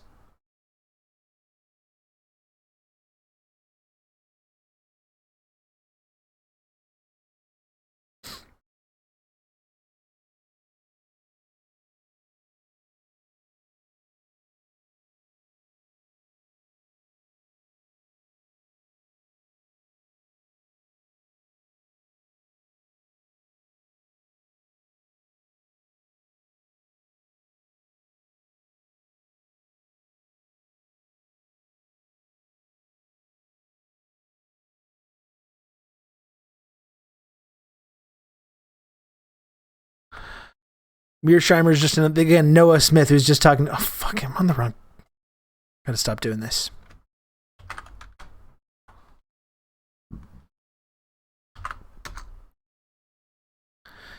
Mearsheimer is just another one of those folks who think the mayor is the only actor in geopolitics. He's mentally trapped in the unipolar moment, so we can't fathom that a crisis could be someone else's fault. I don't know. I mean, the reality is Mearsheimer in that speech, in that talk, predicted exactly what was going to happen 10 years before the exact thing that he said was going to happen happened. So to me, that's probably a good sign that he's actually credible in this moment, where others are not credible. Others who have just been encouraging us to fan these flames for the last 10 years are less credible.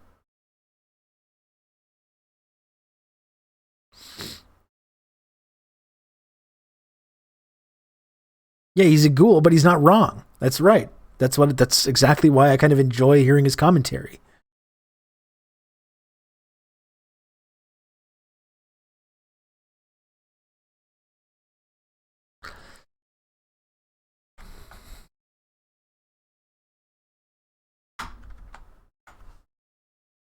Yeah, there's a whole movement right now as well to like blame China for all this as well, of course, because they agreed that this was going to happen. They let it happen, even though China's now the country that is trying to encourage diplomacy and dialogue. They're the only country that's doing this. Well, except for Cuba made this statement. A number of other countries in the global south have made these similar statements. And again, that's what it comes down to. It's like I'm gonna go with more what Cuba is saying about this than what fucking Americans are saying.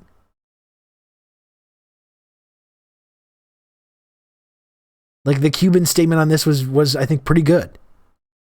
And all these global south countries who have been dealing with America and dealing with this unipolar world for the last several decades, who have had the boots of imperialism on their fucking throats for years and years and years, they're all correctly analyzing the situation and putting the blame where it should go. Who have escalated this, who have correctly pointing out that the West has escalated things to this point.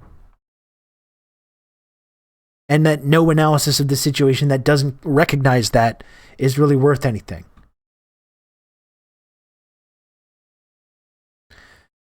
Cuba, Venezuela, and all the based countries recognize the DPR and the LPR. Yeah, and I think we should pay attention to that. But China bad, that's right. And again, I think the statement of the Russian Communist Party was pretty good about this. where they're saying, like, we don't support this. We wanted to recognize these breakaway republics. We recognize that NATO has pushed things to this point and that NATO expansion is to blame here. That doesn't mean that we support going in and encircling Kiev or bombing all these cities. Like, we didn't want that. We didn't ask for that. The reality, though, regardless of that, is that NATO is to blame for pushing things to this point and allowing Putin to take this step. So yeah, I'm gonna more be aligned with that.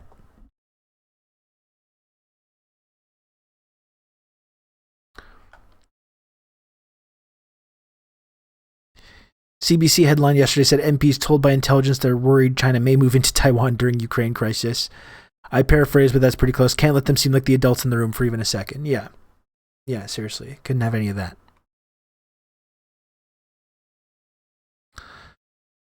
Like Kwame said, I'm on the side of the devil. That's right. And I guess the only thing, Metal Dipshit, I mean, the only thing that I would point out about that is, like, when he's talking about Iraq getting invaded in the Gulf War, and he says, yeah, I called up Saddam Hussein. I said, I'm with you. It doesn't mean that Saddam is good, but it's like when American imperialism was on one side, I'm going to be on the other side, regardless of who's there, even if it's Satan himself. It's slightly different. It's a little bit different in this case because this is not America has fanned the flames. America has fanned the flames and poured gasoline on the fire, like I was talking about.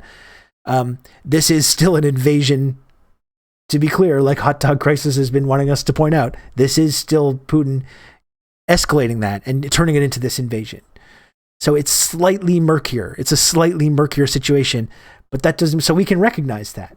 We can and should recognize that, while also still, especially if you're in the West, keeping the blame where it should be, which is what our own governments have been doing to encourage it to give Putin that opportunity to do that.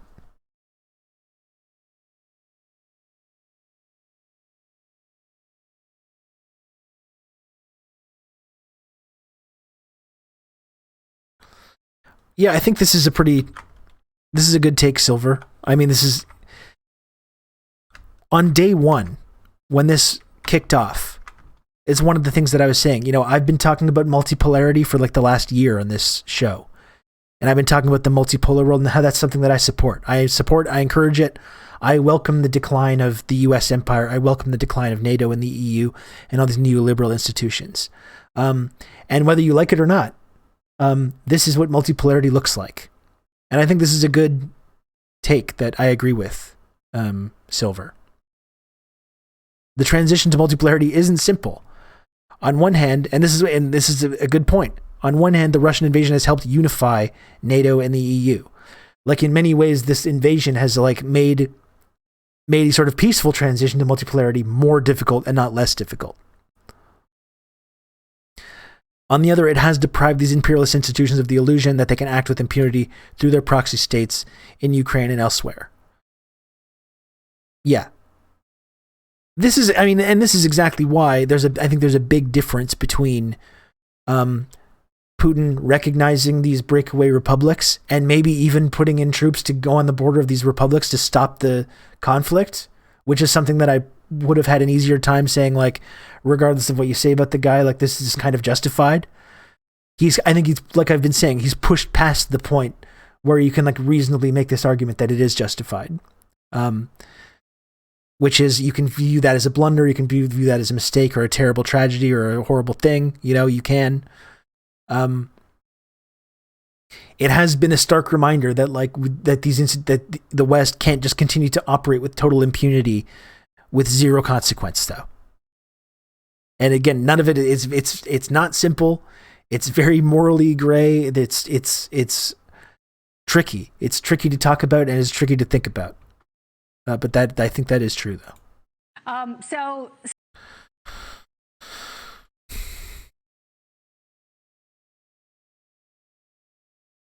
This was kind of funny. There was this, like, this Japanese media guy was trying to show, like, Chinese state media, and it's like, oh, she's trying to show, like, pay attention to the color of clothes. She thought she was doing some kind of silent protest. And then it's like the actual thing is like, no, she's just wearing a yellow shirt and a blazer. It's not that big of a deal.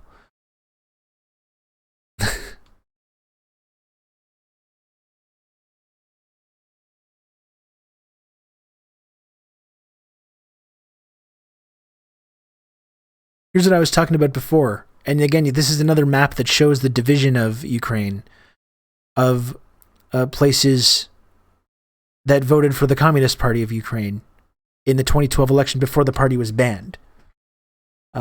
Which you can see that division. You can see that same division that's been...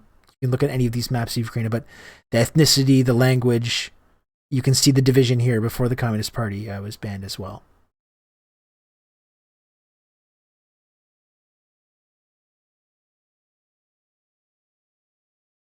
This is what capitalism is. It creates the trolley problem and then blames people for making any decision. Yeah.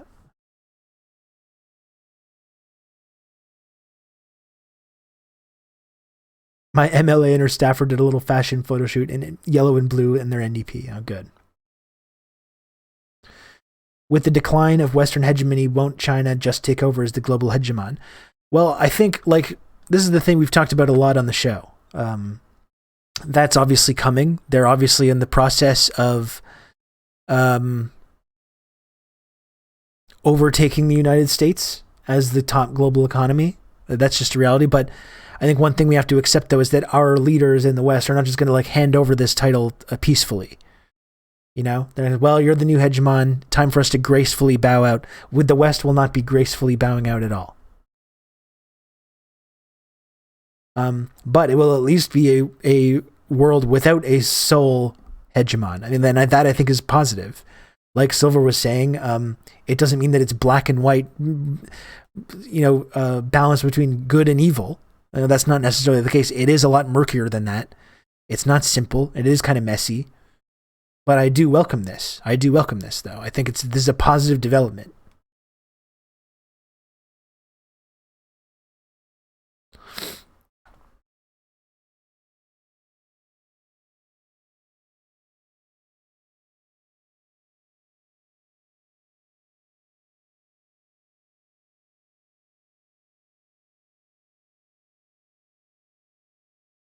Oh, this was interesting too. I don't know if you probably saw this.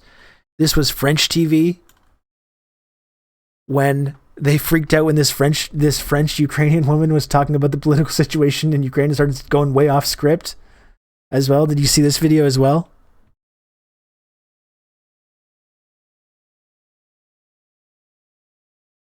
Very interesting though, especially for those of us that want to hold on to this idea that Zelensky's some principled democratic leader, that Ukraine is some like bastion of liberal democracy.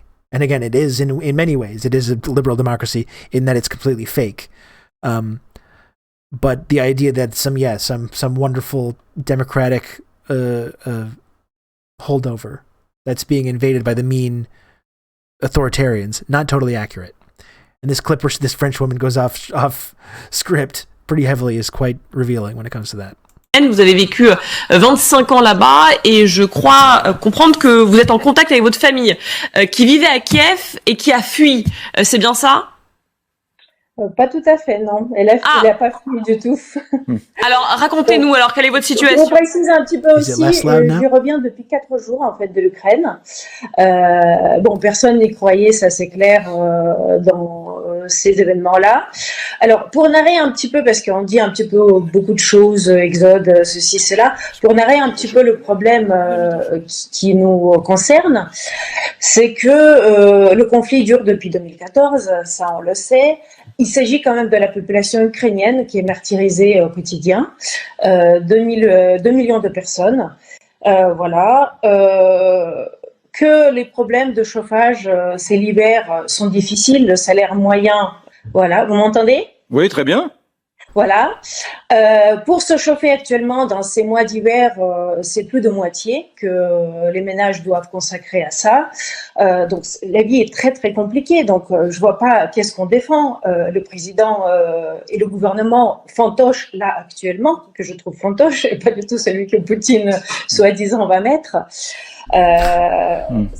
Vous parlez là de emporté contre tout ce qu'on entend là actuellement, les pauvres Ukrainiens, mais les pauvres Ukrainiens, ils y sont, avec ces gouvernements successifs, avec cette misère, avec cette économie délabrée. Elle parle de Zelensky. Oui, mais vous parlez de Zelensky, vous parlez de qui? Vous parlez des... De Zelensky, oui. Donc vous, Ukrainienne, vous considérez que Zelensky, le chef d'État dûment élu d'Ukraine, est à la tête d'un gouvernement fantoche? Fantoche, d'une chose, et puis la deuxième chose, c'est une personne pas du tout démocratique. Il y a quand même 4 chaînes oppositionnistes qui étaient fermées. Il y a des journalistes qui sont tués. On décrit ça pour la Russie, mais ça se passe aussi en Ukraine. Il y a quand même 4 journalistes qui sont tués depuis quelques années. Il y a tas de choses qui se passent qu'on ne sait pas et qu'on ne dit pas. Oui. Donc ce que vous dites, vous... Il y a tas de choses qui se passent qu'on ne sait pas et qu'on ne dit pas. Oui. Donc ce que vous dites, vous... Attendez, ça m'intéresse. Ce que vous dites, vous, ukrainienne vivant en France et qui revient régulièrement en Ukraine, c'est que finalement, les Occidentaux ont une vision un peu idéalisée avec le méchant ours russe et la gentille démocratie ukrainienne. Vous dites que c'est pas si simple que ça. C'est pas si simple. C'est pas tout noir et tout blanc d'un côté ou de l'autre. C'est quand même les Russes qui ont attaqué. Je pense que Monsieur de Cochereau, bien sûr, il a l'air quand même voir les choses avant d'avoir une vision. Juste une chose. Les proches que vous connaissez, qui sont en votre famille, qui est aujourd'hui en Ukraine, j'imagine qu'elle traverse des heures difficiles et qu'elle est aussi en train de fuir ou de se déplacer devant l'avancée des troupes. Il reste à Kiev. C'est la Attendre sagement. Ils étaient empêchés aujourd'hui d'aller au bureau. Ah oui, ça c'est sûr. Parce qu'il y avait des embouteillages, mais sinon... Ils iront demain. C'est la première fois que j'entends qu'un gouvernement démocratiquement élu est un gouvernement fantoche. Mais enfin bon... c'est pas qu'on soit blanc ou noir, mais c'est bien la Russie qui a attaqué. Est-ce que ça veut dire qu'il y a aujourd'hui à Kiev, je dis pas dans le Donbass, à Kiev, des Ukrainiens qui sont assez contents que les Russes interviennent? C'est ça que je dois comprendre de ce que vous me dites? Absolument. Et puis le gouvernement aussi qui est élu démocratiquement, on ne sait pas du tout. Il y a des Ukrainiens aussi qui doutent de véracité de ces élections. Bon. Bien. C'est ce que je veux dire. On doute de beaucoup de choses. Mais il faudrait peut-être dire des choses mises au point. Qu'il y ait eu une dérive sectaire de ce gouvernement. Moi, je veux bien l'entendre, monsieur de Kochko, madame. Peut-être y a-t-il eu des dérives sectaires, peut-être... That's a great phrase. Maybe some journalists were indeed assassinated. Maybe a few journalists were assassinated. Okay? A few little journalists. Il y a eu effectivement des assassinats de journalistes, mais je vous rappellerai qu'à Malte, on a aussi assassiné le journaliste. En Bulgarie, on a aussi assassiné des journalistes. Eh bien, c'est pas pour autant que on va envahir Malte, on va envahir la Bulgarie, voilà. Donc on n'est plus au temps de la Hongrie en 56 ou la Tchécoslovaquie en 68. Il y a un système judiciaire, peut-être est-il perfectible, mais rien ne peut venir justifier. Non, mais personne ne justifie, vous avez rien à dire. Personne ne justifie. Non. Ce soir, il y a beaucoup d'émoi et d'émotions, parce que des gens sont morts There's one more of this clip here. Qui sont assez contents que les Russes interviennent. C'est ça que je dois comprendre de ce que vous me dites? Absolument. Et puis le gouvernement aussi qui est élu démocratiquement, on ne sait pas du tout. Il y a des Ukrainiens aussi qui doutent de véracité de ces élections. Est-il perfectible, mais rien ne peut venir justifier. Non, mais personne ne justifie. Vous avez vu, et on tuait aussi des journalistes, etc. Ce système ukrainien, il n'était pas parfait, il était corrompu, et on tuait aussi des journalistes, etc. Use the computer to mark up the size of the account. On ne voit pas devenir avec ce gouvernement-là actuel en Ukraine, au niveau économique, au niveau on renverse social, ce gouvernement, on prend un gouvernement démocratique. Oui, enfin là, le truc, c'est qu'effectivement, comme dit Patrick Martin-Genier, si on n'est pas satisfait, on renverse le gouvernement par des biais d'élections, mais on n'a pas besoin d'une invasion russe pour changer les choses. Mais merci Victoria. Bon général. En février 2014 contre un président élu. Rappelez-vous de ça quand même. Comment? En février 2014, il y a eu un coup d'État contre un président élu. Yeah. Interesting how she kind of went off script there. Yeah, and then the last guy was emboldened. The last guy there was emboldened. Maybe we should talk about the coup d'etat that took place as well.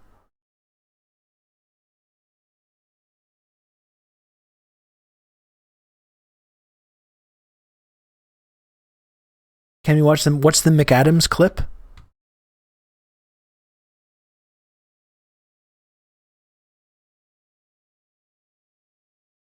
can't just invade another country like Putin to change governments. And like, I agree with that in principle. Yeah, I agree with that in principle.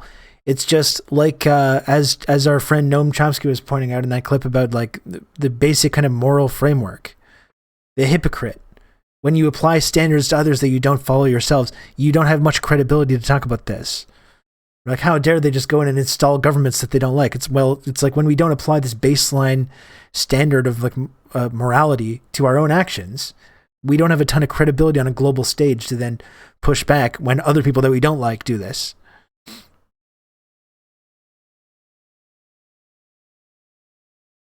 Don't do that shit that we do all the time.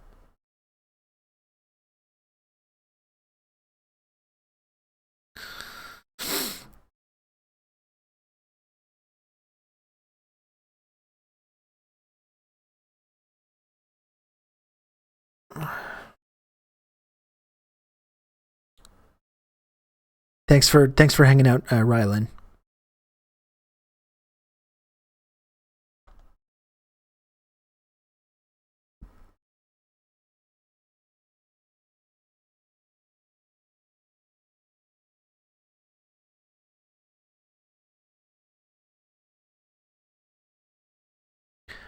I might take a short break, gang. I might take a brief break. I didn't really eat anything.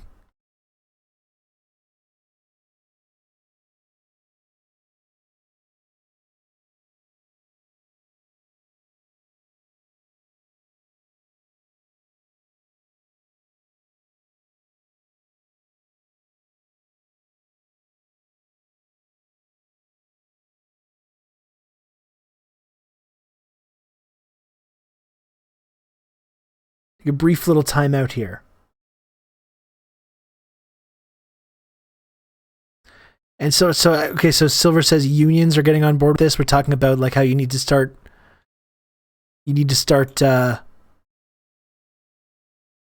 accepting some sacrifices. We're seeing that message a lot. Like Biden has talked about this. People are going to be increasing prices at the pump. Chrystia Freeland's talking about this. Yeah, we're going to get hit by this. We have to prepare to make some sacrifices for our Democratic partners and shit like this. And now unions are getting on board with it as well. That's another element of unions being completely purged of all sort of like left-wing sentiments at all in the neoliberal era. This is a former UN weapons inspector, Scott Ritter.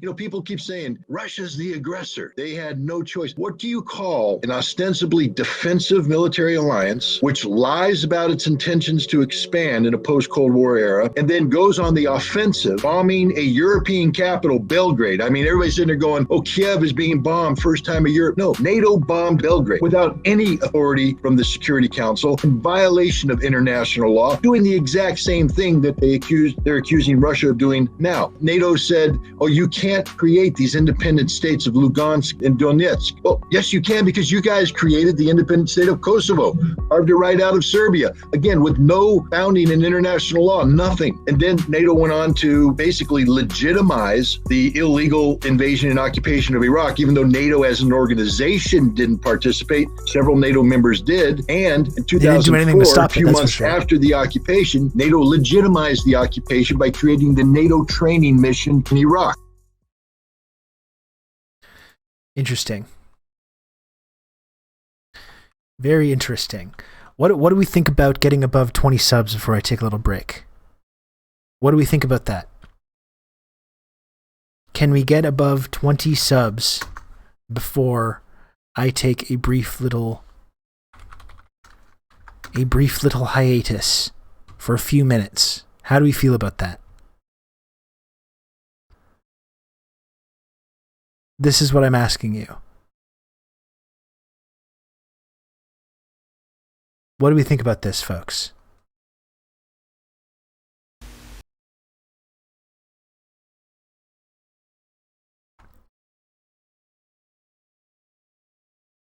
Do I have any takers? You can count on me. You're going to have good old Rob to talk you through all this.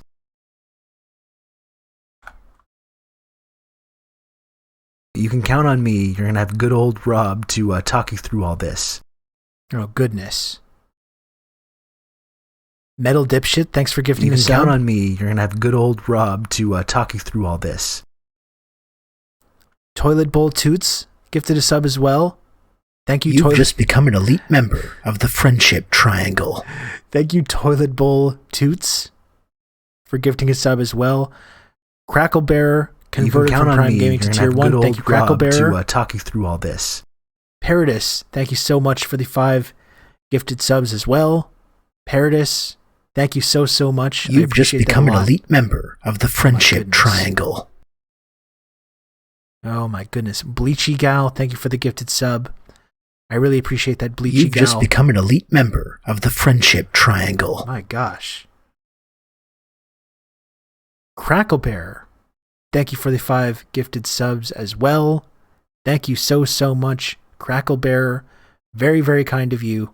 And Thorveneer for the 5 gifted subs. Thank you, Thorveneer. Rocketed right out to that elite member of the Friendship Triangle trickle-down clout system. Didn't even need any tunes. Jeez. Thank you very much, friends. I really appreciate that. You can count on me. You're going to have good old Rob to talk you through all this.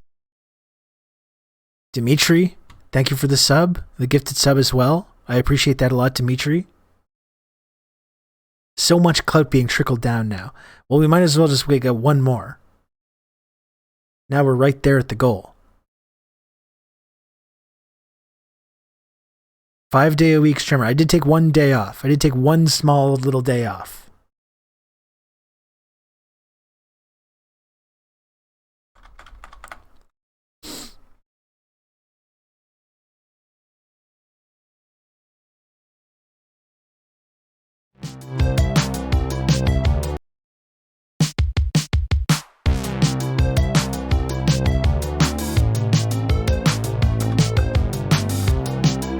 We got one more? What do we think?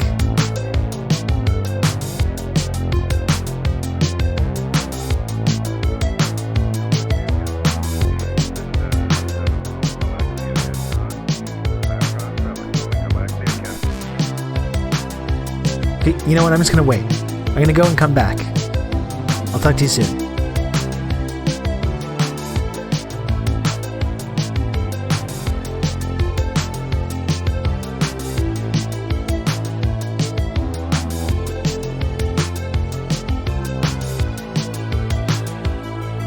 We simply use the computer to mark up the size of the account.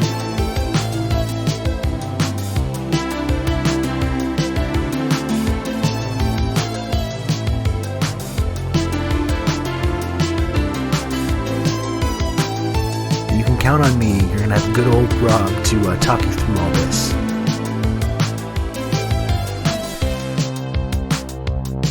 You can count on me. You're going to have good old Rob to talk you through all this. Rob is an essential part of a balanced leftist breakfast.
Yo, yo, yo.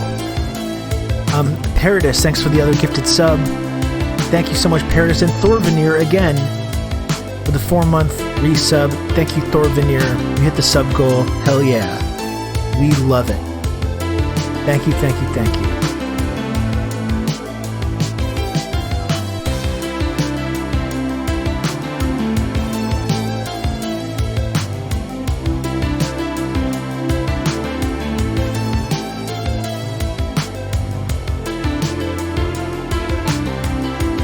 I'm glad you all liked the song.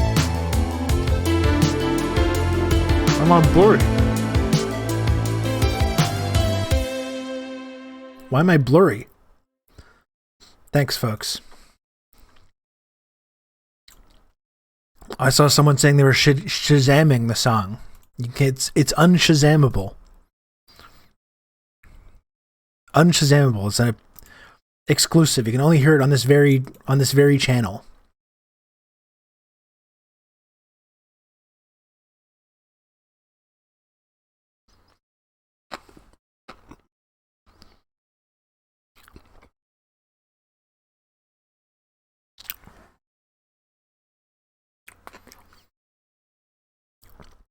For some reason, I keep saying, here comes the sun to it. You can kind of hear some stuff emerge in those hooks, can't you? If you want something to watch while eating, I still have that Chris Hedges video. Yeah, we can do that. John McCain's Ghost. We can do that. The song is actually called Tech Noir. It's called Tech Noir, which is kind of a fictional dance club where you go to escape the horrors of everyday life. And Tech Noir, it's a location in the film Terminator. It's where Sarah Connor goes to hide out and wait for the cops while she's being stalked by Arnold Schwarzenegger's Terminator character. She goes to this nightclub called Tech Noir. That's what the song's called.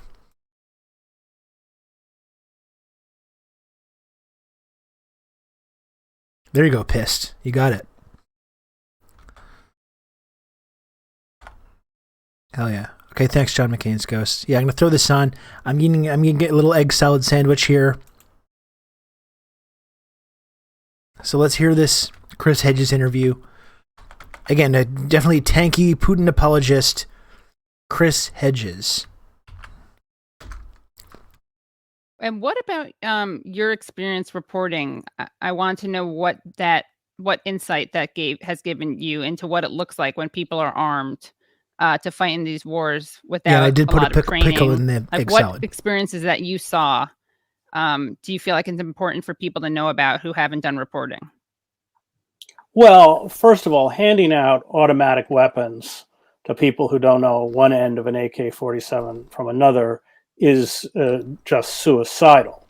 So I covered the war in Kosovo, and at one point I was in northern Albania with the Kosovo Liberation Army, and all these kids, Albanian kids who were working in Germany and restaurants and stuff, were showing up in northern Albania, and they'd shove a weapon in their hands and give them 2 days of training.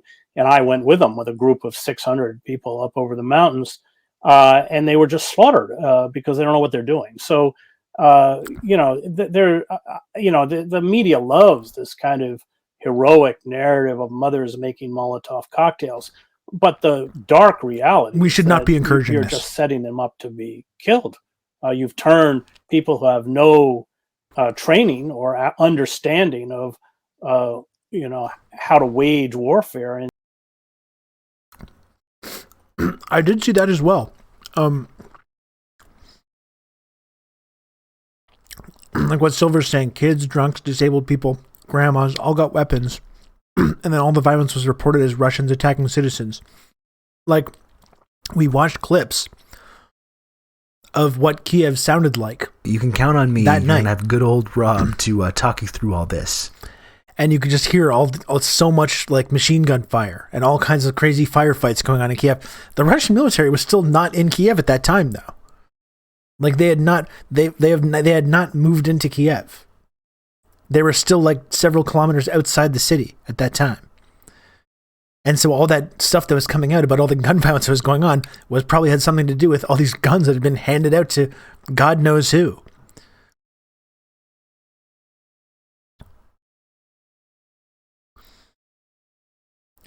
Cooliopedia. Thank you very, very much for the Prime sub. Thank you, Cooliopedia.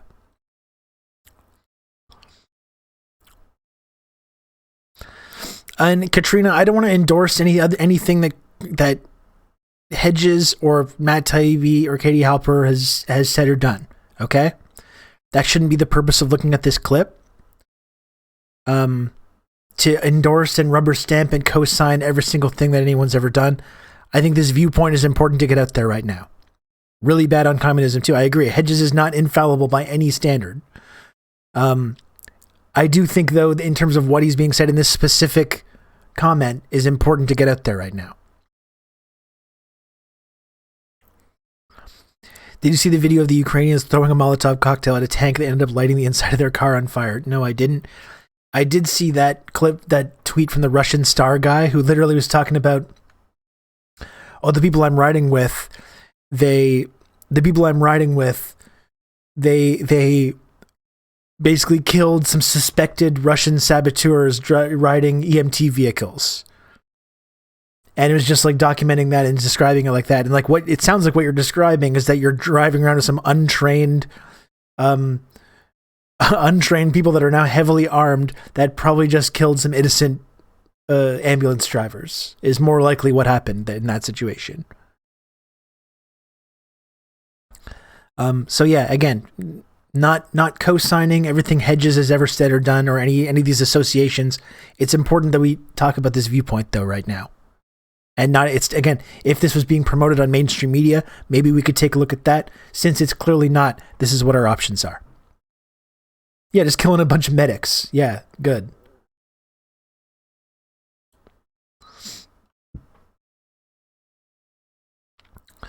Their experience was working security during the Maidan coup. Who worked that security again? Oh yeah, he's been, by the way, intentionally like completely downplaying the role of these neo-Nazi militias. He has a picture from 2014 with Right Sector, hanging out with these Right Sector guys. He said it's something ridiculous too, where it's like Right Sector in his house or something like that. Literally, he's hanging out with Nazis. He's amazing in that he's just driving around Ukraine, witnessing murders with childlike wonderment. Yeah. There was literally a couple years ago where he was like, I remember this because he tweeted out, does anyone have any sources about Russia that I can learn about? And then like 3 weeks later, he's positioning himself as this like Russian expert once the whole Russophobia, Russiagate scandal kind of started to kick off.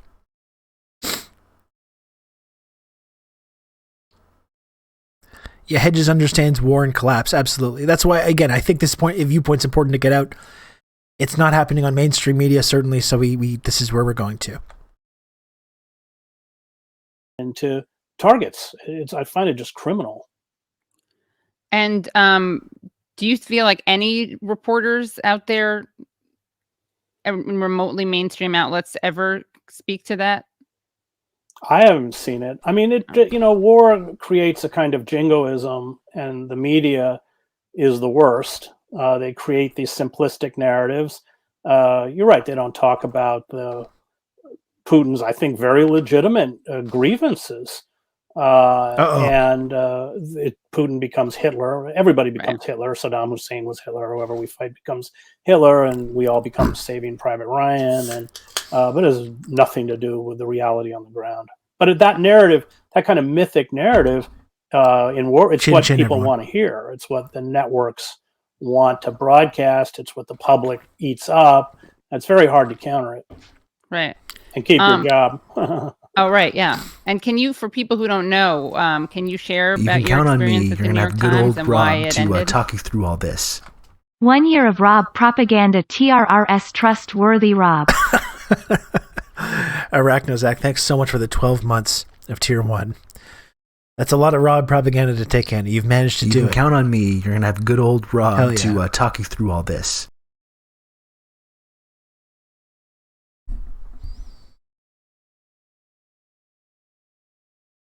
Dimitri, thanks for gifting a sub to an unnamed and just another random account. Thank you, Dimitri. Jesus Christ. Well, I'd spent 7 years in the Middle East. I was the Middle East bureau chief for the New York Times. I realized, like all Arabists, that the invasion of Iraq was arguably the worst strategic decision in American history, for all the reasons we now know. This one may be a bit much. I agree. But to say that was I agree. A career killer. I mean, other friends of mine who worked in the Middle East, their opinion wasn't any different from mine. They were just, smart enough not to open their mouths. And it was all careerism, had nothing to do with the reality. Most of the people they trotted out to feed the narrative of Baathists embracing us as liberators, etc., didn't know what they were talking about.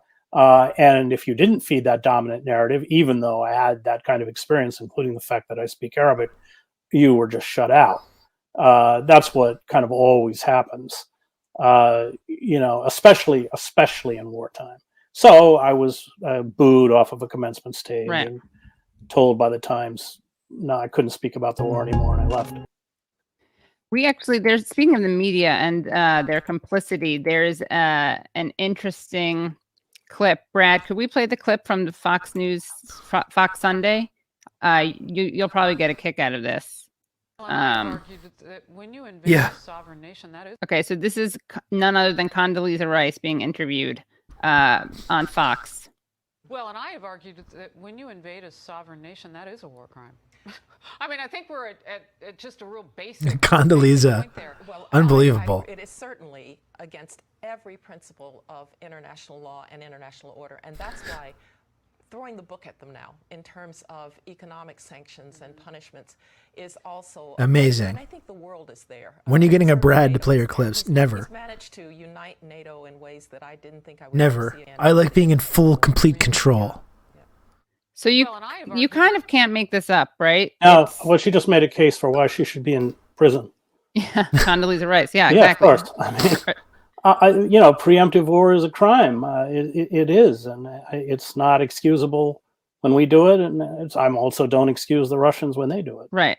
But I wonder how she would. I mean, I have no idea if anyone would ever ask her how to justify those two things, to reconcile those two positions. She's pretty good at pseudo intellectual babble, though, so I'm sure she'd pull it off. Well, nicely. She would never. I mean, the journalists are complicit. Come on. Right, exactly. No one would ever ask her that, right? You can't get on Fox or CNN if you're going to ask a real question. Right.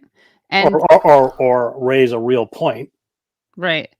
There's also there's a lot of misinformation that's going around. I wanted to show you this one tweet that's interesting.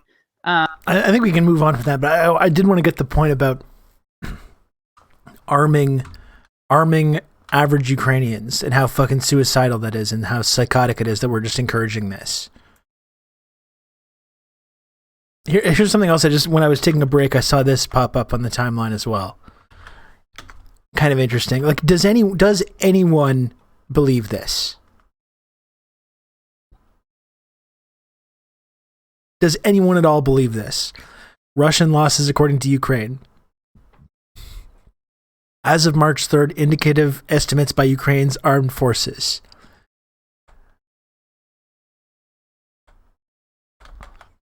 Like, I know, again, if you're one of these people that's been invested in this idea of how this insurgency is going to defeat this Russian army, this can kind of like make you feel good. Can't really call it a preemptive war since war has been going on since the Maidan coup. I would say yes and no to that, Rain Rara. Like, you're right, obviously. You're right, obviously, that this has been going on since 2014 and the West has been encouraging this. I mean, I've pointed this out a lot. I think, like, generally, the position that I've been trying to articulate on that is that even if you can talk about all these justifications, the role that the West has played in encouraging it, the very legitimate security threats that Russia's talking about in terms of NATO expansion, in terms of funding these Ukrainian militias, contributing to this civil war. My position is that I think they've pushed past with this invading the whole country and kind of encircling Kiev. I think that pushes beyond a sort of reasonable claim of self-defense, if you want to ask me. But I am still trying to keep the focus on how this shit started with NATO expansion and with what the West has been doing there.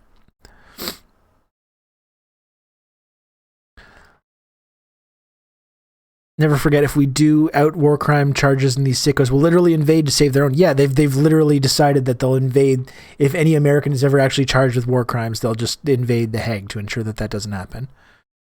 Why would I believe any of that after Ghost of Kiev, Snake Island, any other Reddit or fiction? Well, this is what I mean. Even U.S. even U.S. intelligence says it's like 2K max, meaning it's probably like 500. Yeah. Like 9,000 troops. There would just be huge piles of bodies. This is being pretty extensively documented. 9,000 troops. There's not 30 planes and 30 helicopters and 200 tanks just like lying around in the rubble in Ukraine right now. Like they would be able to figure that out.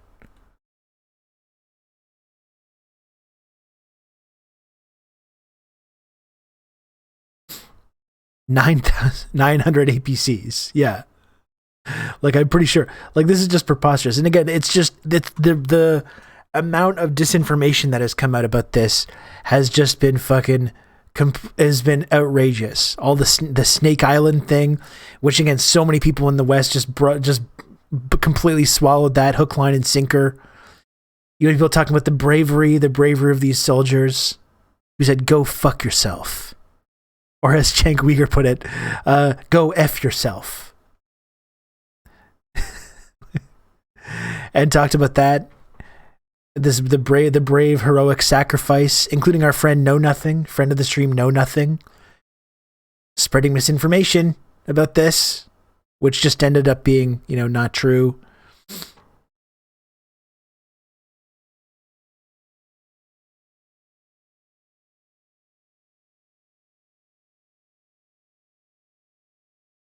It also wasn't 13 soldiers on Snake Island. It was 82 soldiers, all of whom got captured. I actually saw something kind of interesting too. Because people are doing justification about it and saying well, some misinformation is actually good. It's important to point out, not all misinformation is bad. Some of it is good. If the people that we like if we like the people that are doing it, it's actually not that bad. Let me see if I can find the thread that I saw about this. Gotta go back. It's in a DM that I'm in. Go back.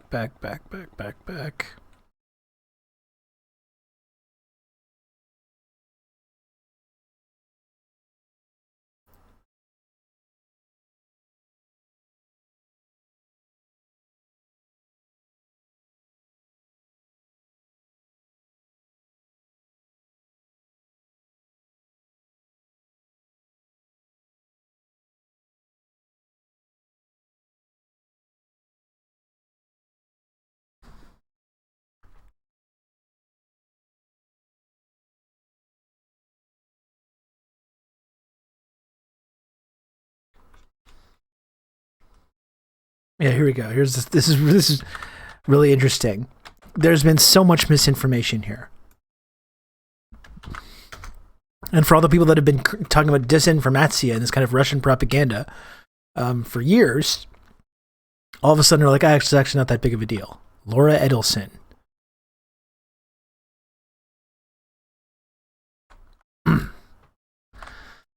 Who says, as someone who studies misinformation, the past week has been a masterclass in how positive actors with a strong information operation and tech platforms being somewhat sensible can create an environment in which misinformation struggles to take hold. First, we have to acknowledge the role of fortune. I'm wary of lionizing leaders, but Zelensky certainly is a man made for the moment. His personal bravery and outstanding communication skills have made it possible for the other stuff I'm going to talk about to work. One neat trick for making an information space hostile to misinformation: flood the zone.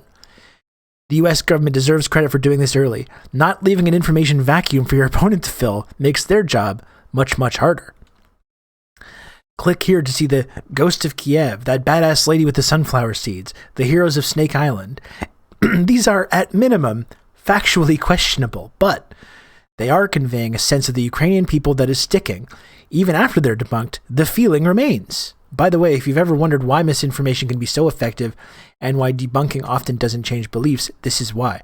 If you want to believe the story that misinfo supports, even after the specific claim is debunked, the overall impression sticks. Job done.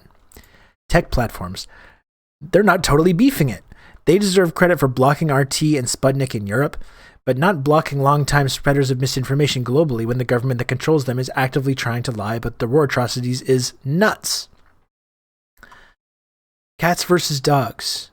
The importance of animal images in internet culture and information warfare has been discussed at length by everyone. Here it is again in all its fuzzy glory. Moi, chef's kiss. Ukrainians fleeing with their pets. Ukrainian soldiers with cats. So what can we learn from all this? Flood the zone with accurate info. Info vacuums will be filled if left for any real length of time. Humanize your side. Cats can be helpful. Take out the worst actors spreading out misinfo. Of course, none of this matters without ground truth being on your side. Zelensky is truly a remarkable leader. The Ukrainian resistance has shocked and inspired the world. The information war doesn't matter if the kinetic war is lost, and they haven't lost yet.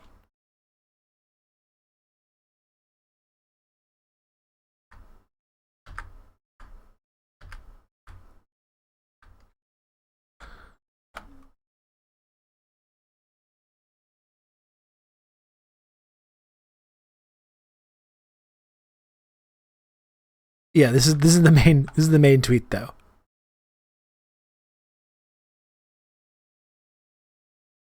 We're flooding the zone with accurate info. Like, and that's another thing that I wanted to talk about too, because it's like I don't know, it's just this thread is just amazing. Reddit, and where were lots of families in Syria with pets? Where are those pictures? Good question. Didn't they just say the accuracy of the information is questionable at best? She literally mentioned a bunch of things that were completely not accurate right off the top. I thought blocking media outlets spreading bad information was evil and a reason to invade and destroy Russia. Oh, it's good when Ukraine does it. That's right. Flood the zone with alternative facts. She studies misinformation or how to do it. All liberals had a cognitive conniption over alternative facts for 4 straight years. And this is another something else that I wanted to point out here. Because again, all our misinformation experts that have been talking about this for like 4 years, people that have built huge platforms about this, are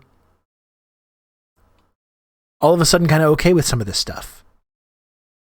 It's actually not that bad when we do it. Or yeah, we're flooding the zone. It's not allowing misinformation to take place because we're flooding the zone with good misinformation.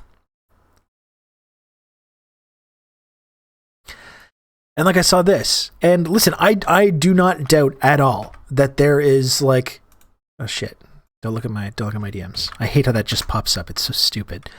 I do not doubt at all that there are like influence operations and Russian propagandists and bots and all that stuff happening. But we have this thing where Facebook and Twitter removed 2 covert influence operations over the weekend good old targeting Rob Ukrainians. To talk you through all this. One was tied to Russia. TRRS Sankara. One operation was tied to Russia and another had connections to Belarus. Perhaps it's just an example of the ways that this information war has been getting dominated by Yeda's Metal Gear 2 shit, Jane. You're right. And thank you, JNKD, for the 12 months of Tier 1. Hell yeah, 1 whole year. JNKD. We love it. Perhaps it is an example of the ways that like the counter information op has been completely successful. The misinformation that I've been seeing over the last week, every single example of it is coming from the Ukrainian side. And I guess these tech companies are working to overcome this like misinformation problem and ensure that there's none of this fake news propaganda existing on their platforms. But I have not seen any of these accounts personally, or any big viral tweets or any big things that have been like could be called classified Russian misinformation.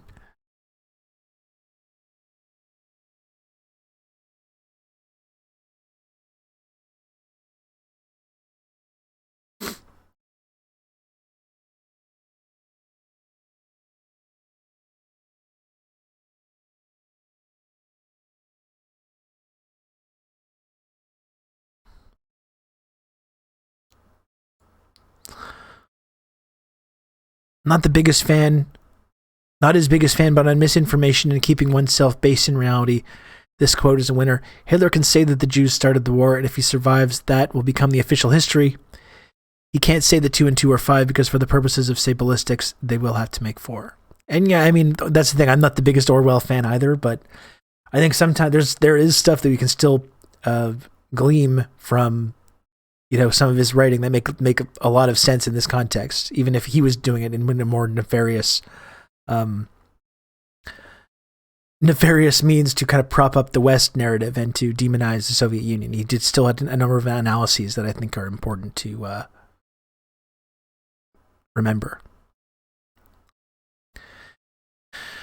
Arachnozak says, NATO wants Ukraine to be sacrificed so they can rebuild it with IMF loans. I mean, that's when you get to all this, again, the media narrative that's been playing out right now, this relentless media narrative where the only thing that we're hearing about is escalation and for more arms and funding these militia groups and zero talk, like we were listening on Fox News, zero analysis is saying like this is pointless and suicidal and we should not be encouraging Ukrainians to die. It's actually going to be worse. It's going to be much worse in the long run to encourage this than it will be if we just keep arming and funding these groups and keep encouraging this kind of insurgency to take place.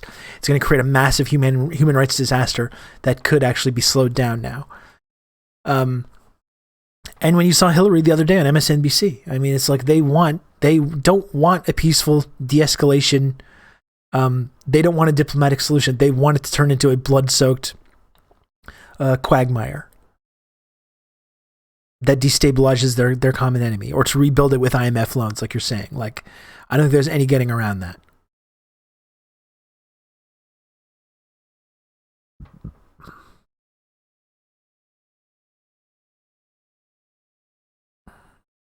Fox, fair and balanced. Again, like, I think it's a huge problem that Fox is the only one that's articulating this viewpoint.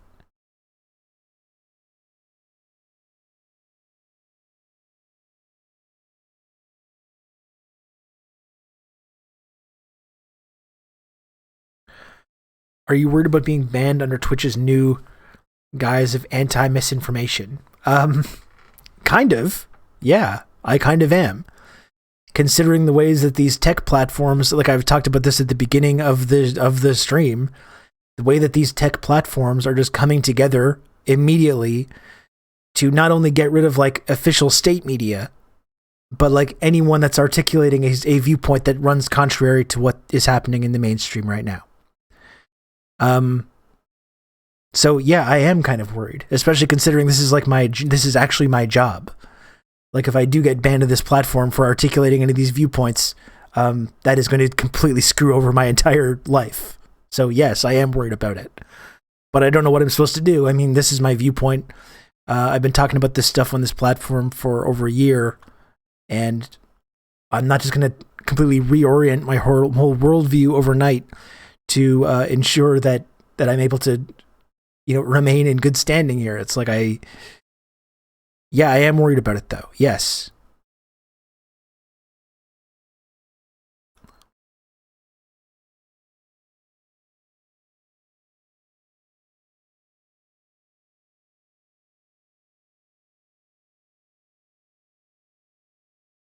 Oh, this is that Tyrell Star thing where he was at the like anti-Semitic restaurant that simulates like pogroms.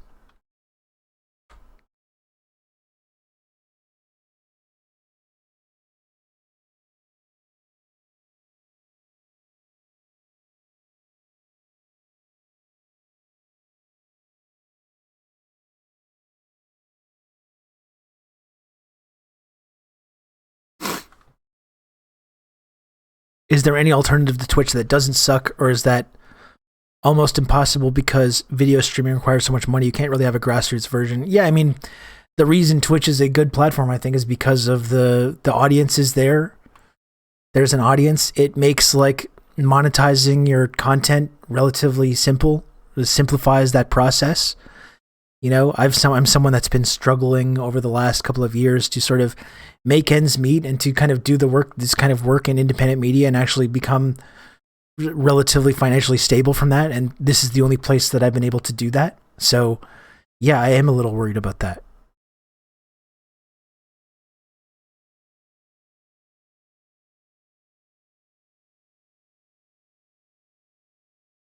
It's really sad the convoy created a situation where I could talk to my parents and other liberals about how color revolutions look and how we have to be careful about what the news says. I was making good progress, but this Ukraine situation has destroyed all the progressive steps I've made. 1 step forward, 3 steps back. I even have some people telling me Russia is still communist, and that's why I'm defending. Yeah, I mean, there was that poll that came out the other day about Russia where most Americans believe that communism is the best way to describe like how their economic system is. And it's like, great. Very good.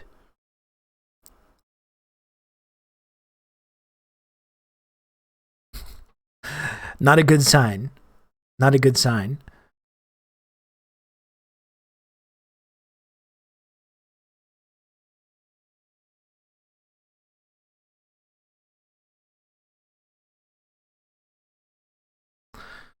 Here's Terrell Star. I'm at a Jewish restaurant in Lviv called At the Golden Rose, where customers must negotiate the final bill. You got to visit this place. Seeing the menu, I understood the uproar. There are no prices. That's because it's a Jewish tradition to haggle and bargain afterwards, said my non-Jewish waiter, who instructed me to call him Moishi, though when pressed, he revealed his name was Vladimir.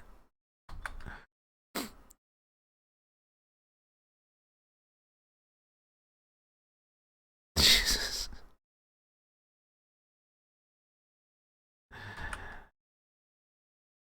Yeah, and this is the one, we talked about this a few weeks ago. This is the same restaurant, I think, where it's like, if you... Oh, God, I don't even remember the exact story. I don't even want to read some of the rest of the other comments because I feel like it's getting into like hate speech territory. It's built atop the ruins of a synagogue that was destroyed during World War II.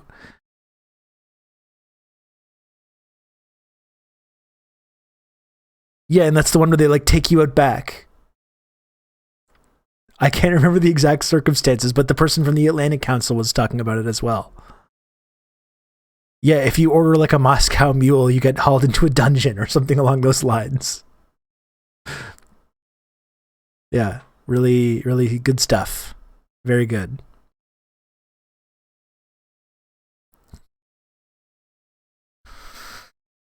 Man. Now I'm trying to remember, because it was now a couple weeks ago, my brain has already been fried. My brain has already been completely fried over this stuff.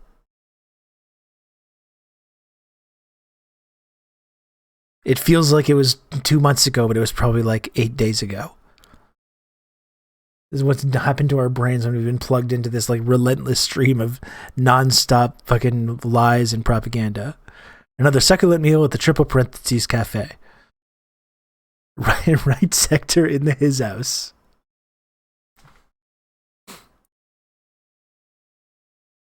Anyway, hopefully I don't get banned on Twitch. I mean, I've said right there in the title a number of times, Putin bad. So I don't know what more they want from me. I've made this abundantly clear to everybody how I feel about this.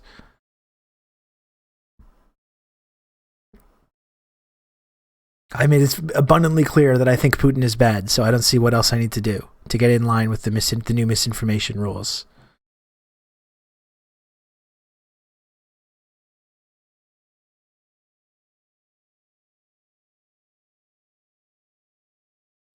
Just dawned on me that a consequence of not having any material on communism in Western schools means that we also learn very little about Russian history, and so it's natural we still see some foreign other even after the collapse. Yeah, it's a good point. I mean, it's literally what no class analysis and no theory does to an MF, like our entire society, our entire education system.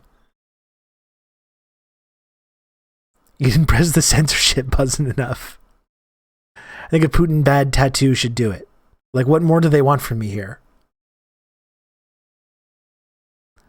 I really appreciate your stream. I haven't heard this take at all anywhere. It's messed up. Yeah, it is messed up. It is messed up, and I'm happy to hear that. Insert that Kwame quote about thinking but not thinking. Yeah, we got everyone's all confused. Everyone's all confused now. I welcome a world of multipolarity where other markets can sanction the United States for the fucked up shit that they do. And there was a Chinese diplomat that said something about that like a few weeks ago, and I thought it was incredibly cool.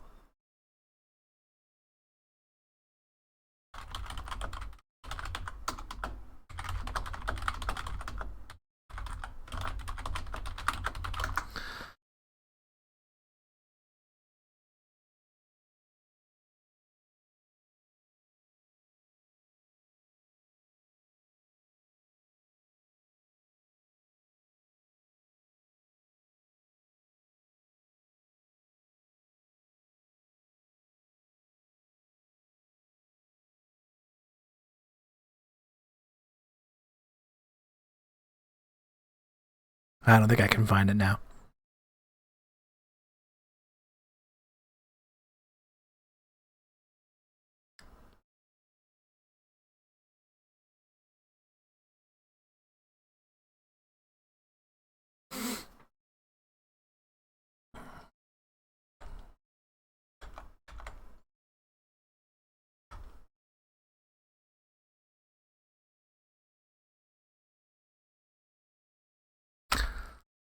But again, it's interesting. You talk about Twitch's like misinformation policy, and it just seems like, in terms of our misinformation experts, there's one brand. Like, you can go on all day on this platform and talk about all these like random stories about Snake Island or the Ghost of Kiev or whatever these bullshit narratives that have been being promoted. Russia's actually getting completely owned by the insurgency, the Omi insurgency. We've armed all the Omis in Ukraine, and they've got a whole armored Omi division. They're completely annihilating the entire Russian military. You can go on and say this stuff on this platform with no problem. But kind of like trying to carve out an alternative viewpoint to this kind of relentless narrative that we're being fed on mainstream media, that's going to be a big problem.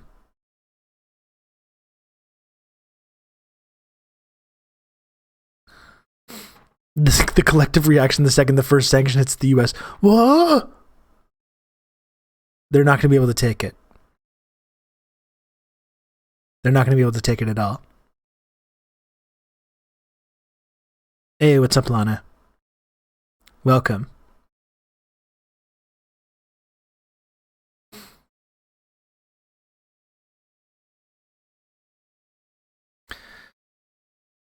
White victims aside, this doesn't seem too bad compared to America's special military operations or special military actions. Like, this is when it gets into the tricky thing. It's like, I don't want to downplay that people are dying right now. People are dying. People are being terrorized. People that had nothing, all the legitimate concerns that we pointed out about NATO, Azov Battalion, the Maidan, the collapse of the Soviet Union. There's people dying right now that have nothing to do with that, you know? And it's hard to get real information about the war because there's so much misinformation out there, so it's hard to know what is true and what is not true. But we do need to center, just if you want to take a look at stacking up these actions versus like what the kind of stuff that we have done over the last 20 years, there's very little comparison. People have been dying for 8 years. No one cared till last week. Yeah, 13,000 people dead in the Ukrainian civil war that we've been encouraging. We've not heard one thing about this.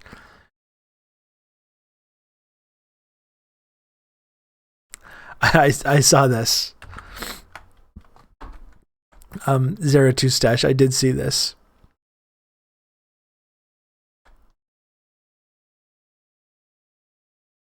Oh boy.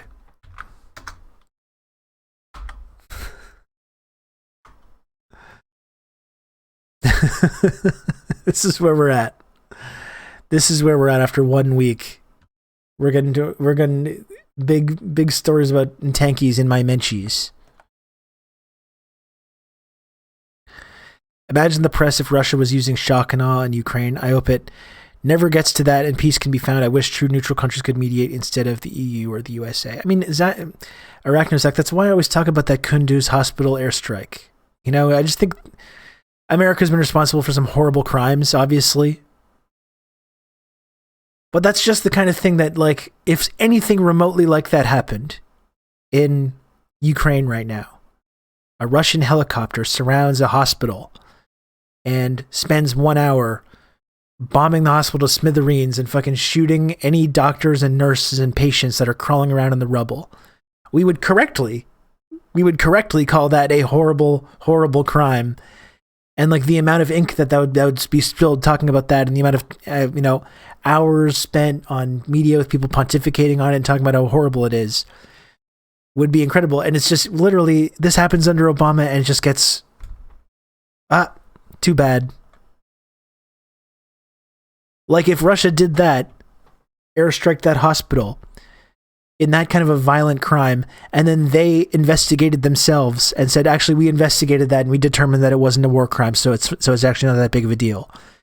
Obviously, we wouldn't accept that, and nor should we. We shouldn't accept that.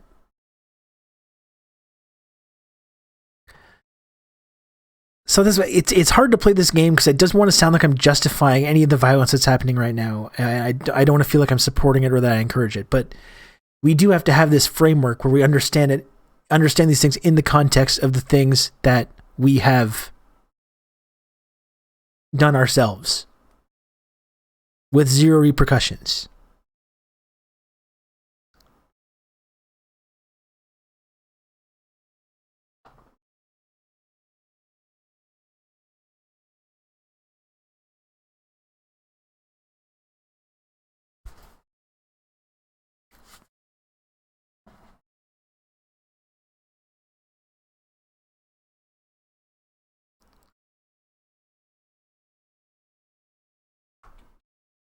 And apparently the Intercept founder does have ties to these neo-Nazis in Ukraine. Wonderful.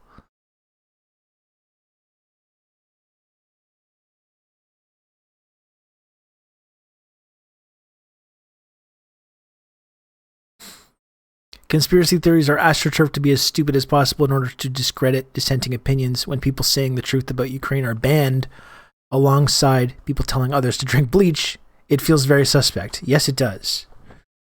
And this place where we are already at after 1 week of this, and it feels like it's only going to continue, it's pretty, makes me pretty uncomfortable. The Raps are looking good heading into the playoffs. I should have never doubted them. Thank you, Ice Trey. I started to doubt them as well. I'm not going to say I didn't, but they have been looking quite good. Not so much those 2 games coming out of the All-Star break, though. And they're dealing with some injury issues at a bad time right now.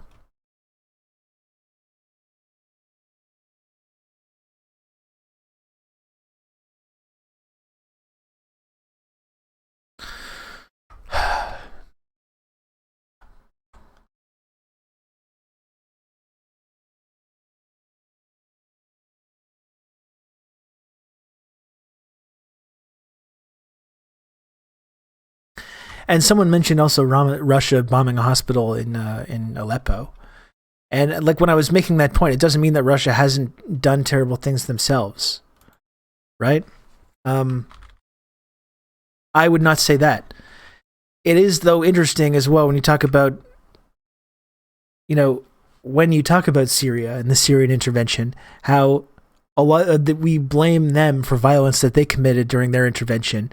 But once again, our role, where it's a very similar situation, where we encouraged a civil war by arming and funding the extreme reactionaries on one side of it in order to destabilize an official state enemy. It's another situation where we completely hand wave our own role in creating that situation. And all the violence that happened, it's like, well, that's Assad, that's Russia, all these barbarians that were committing these acts of violence, while completely ignoring our role in creating all these conditions once again. It doesn't make any of the violence that happened okay on any side, but it's this element of double standard again, where we create these exact conditions as we did there, very very similar case. We pour gasoline on this fire, which turns into a big conflict, a big messy conflict with all kinds of violence, all kinds of civilian casualties, and then we use that to sort of morally grandstand about other countries and completely ignore our own role in creating the whole situation in the first place.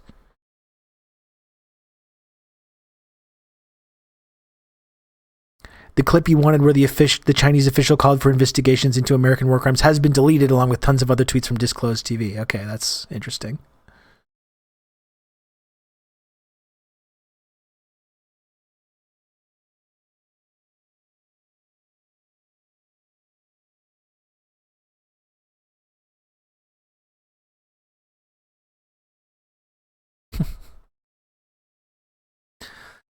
It's the Michael McFalty. When we do it, it's an accident. Well, that's the bumbling empire trope. The Citations Needed podcast talks about that kind of stuff a lot. The bumbling empire. When we do it, it's a mistake. We make these terrible mistakes with the best of intentions, though.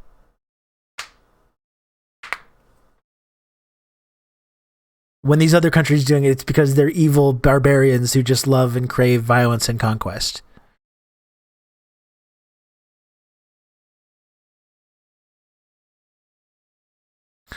I've completely lost faith in the West to ever produce a meaningful left movement that isn't just the left wing of empire.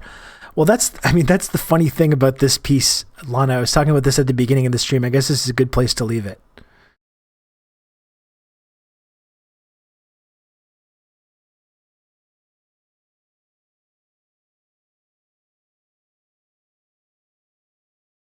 And so here's the piece again, and we have Louis all day pointing out how The Intercept's founder, Pierre Omidyar, is a deeply shady billionaire who funded a CIA-facilitated mechanism to create a crisis in Ukraine and exploit it, and which facilitated the far-right takeover of the country in 2014. That's interesting. An interesting coincidence there. But the whole, the crux of this piece...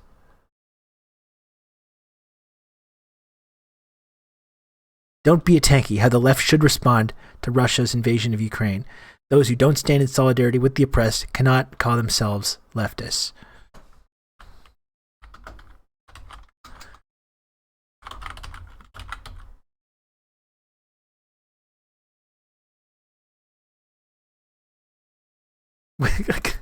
When this is in your piece, you've just lost you've lost the plot. What the tankies fail to acknowledge... it's fucking unbelievable. But the whole basic idea that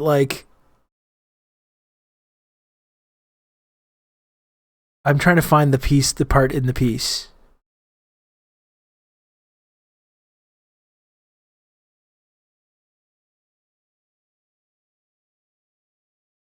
About how by listening to these tankies, the Western left loses credibility, and it makes the Western left look really bad.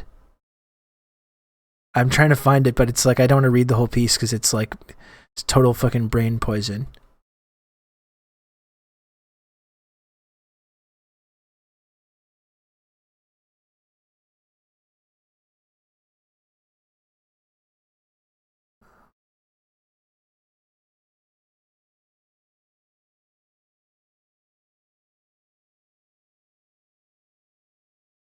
But the idea that it makes us look, it weakens the Western left. It makes the Western left look bad. As if the Western left, I was saying this at the beginning of the stream, again, it's a good place to leave it. The Western left, we were just on the verge of building socialism in the West, finally. We were just on the verge of having some kind of revolution and overthrowing capitalism and overthrowing imperialism. We were just on the verge of doing this, and it's, these tankies at the last minute are just ruining everything, making everything look bad. All our huge amounts of momentum that we have are just being stymied by these pro-Putin tankies. It's the completely false idea that the Western left is has ever accomplished anything or is even on the verge of coming close to accomplishing anything. We almost forced the vote, and then that would have made everything good. I'm trying to find the piece, but I just can't. Again, it's just too much brain poison. John Mearsheimer, the tanky shill. Coal Mine's got intel that Barack Hussein Obama is going to be the new president of Ukraine, and Juan Guaido is going to help him as his right-hand man. I mean, that would be in line of the... that would be in line with the new democracy that's on the verge of being created there. I support that, actually. I support Juan Guaido becoming the new president of Ukraine. I think that would be a good solution to all this. Who says no? Who says no? Okay, but I am an evil barbarian who loves violence. Well, same. But others are not. This is so fucking stupid. I keep seeing this idea that the Western left is overwhelmingly pro-Putin or something. What the fuck are you talking about? Talking about the historical context and acknowledge our complicity is not pro-Putin. But also, you can't throw a rock without finding a pro-NATO leftist right now. Fuck off. It's the easiest thing in the world right now to say Putin bad. It's a lot riskier to say, and we're responsible for escalating this in a major way. And as I've been pointing out as well, Lana, not just escalating this crisis, Not only are we responsible for that, we're also responsible for elevating Putin himself. Putin himself. This exact this path that we've been on of, overthrowing the Soviet Union, looting Russia, destroying and humiliating Russia, destroying millions of people's lives. Without any of that happening, there is no Putin. We helped create Putin. Don't look into the links between like MI6 and Putin, or the fact that he was totally supported by the West as well when he was in his ascendancy as well.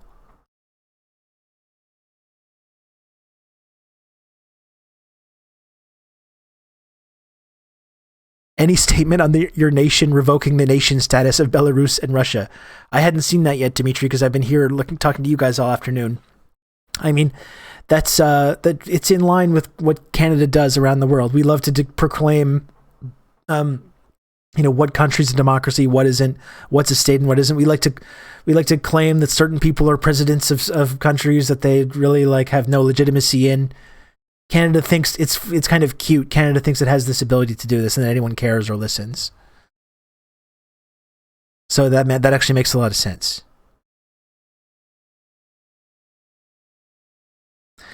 I've seen supposed socialists using this whole thing as an excuse to just go whole hog with what they've always wanted to be, saying, well, now I have to support NATO against these Putin genocide tankies. Yeah, exactly. Yeah.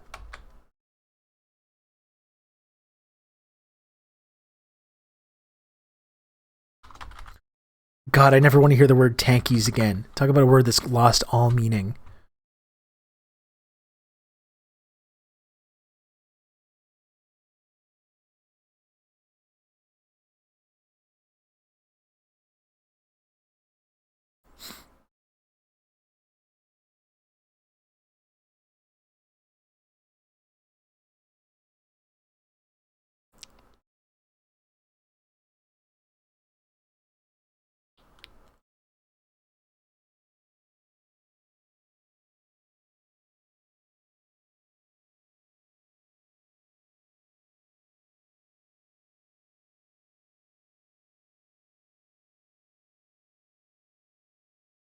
Ugh.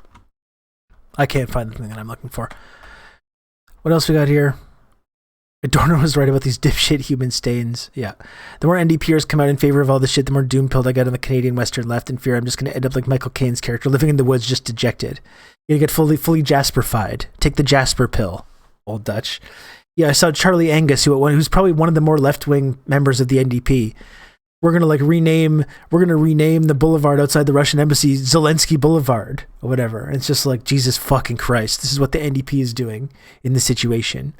The NDP, who maybe at one point maybe supported abolishing NATO or supported Canada getting out of NATO, completely like not at all articulated whatsoever within the NDP at all now. The NDP who voted to bomb Libya twice, the NDP who they love NATO, they destroyed Libya, destroyed millions of people's lives in Libya, and they're saying like Putin bad. Ha ha. Take that, tankies. We're going to rename the boulevard Zelensky Boulevard. That's going to get the job done. Next to Stefan Bandera Boulevard. Coal Mine, I'm glad you're seeing the Batman tomorrow with the girlfriend.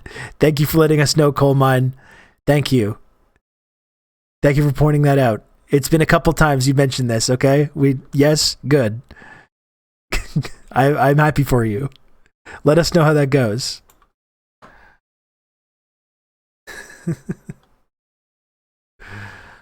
Yeah, none of this is good. None of this shit is good. None of this is a good sign.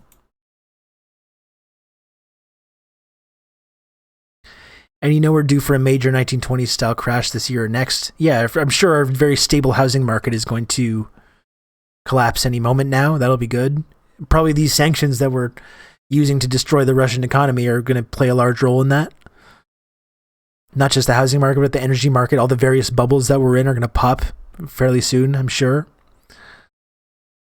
That, the energy war and revenge on Russia is why we're even involved, not to mention using it as a proxy against China. I hope for nothing anymore except for the day China pins us to the fucking wall. We deserve it. Lana, I'm right with you. This is why you're a friend of this. This is why you're a valued community member and a friend of the stream, Lana. I'm right there with you. Did you catch? What is this? Oh yeah, here's what I was talking about. Here's what I was talking about. Thank you, Comrade Social Distancing, for tracking this down. And Lana, as to what you were just saying, I mean, this is in line with that. You know, again, talking about Afghanistan is good considering we're on the verge of like starvation. Like there's millions of people, including children, on the verge of starvation in Afghanistan thanks to Western intervention, thanks to freezing the financial assets of Afghanistan for no fucking reason. And according to what Lana, like in line with what Lana was just saying. 美军在阿富汗杀害平民的暴行不可接受。美国以各种理由为凶手开脱，使其免受惩罚的行为更令人无法容忍。当美方在领导人民主峰会上大谈民主人权的时候，那些死于美军枪口下的阿富汗无辜民众却没有人过问，他们家人的冤屈却无处申诉。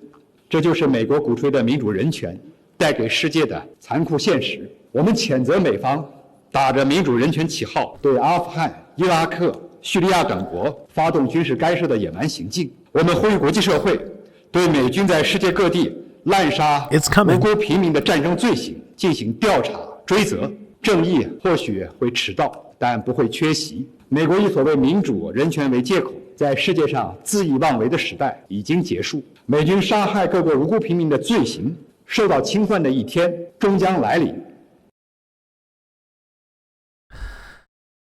It's coming. Oh boy, what's this? Daddy, Yeah? Skeletor is not just the actual monster. No? He was actually a human with a skeleton head, but then he gets the He-Man power, and then he turned into Skeletor. Oh. So he was a human and he turned into Skeletor. Why you did not recognize? Didn't recognize what? About Skeletor. I don't know. I didn't know Skeletor's backstory. Skeletor's real name is Putin. That's right. Did you know that? Yeah. No. Can you not break my chair, please? Tell you what Don't break my chair. Happened. Come on, follow me. Okay, I'll come up in 1 minute, buddy. I'm just going to say goodbye here.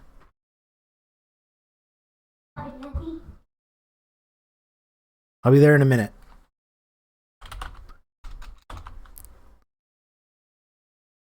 I guess it's my cue.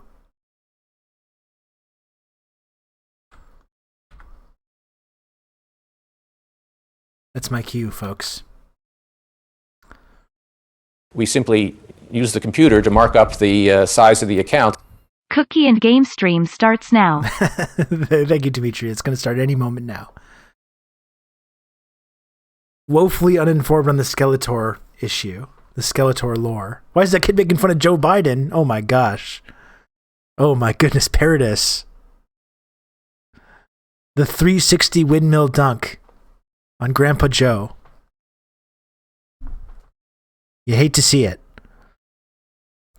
Stay sane or I will continue to torture you with cursed face swaps. It's okay. I was wondering when the Skeletor segment was, yeah. This is the investigative journalist we've been asking for. The whole family rocks the mess here. I gotta bring this kid for a haircut. His haircut's like completely outrageous here. It's getting really outrageous.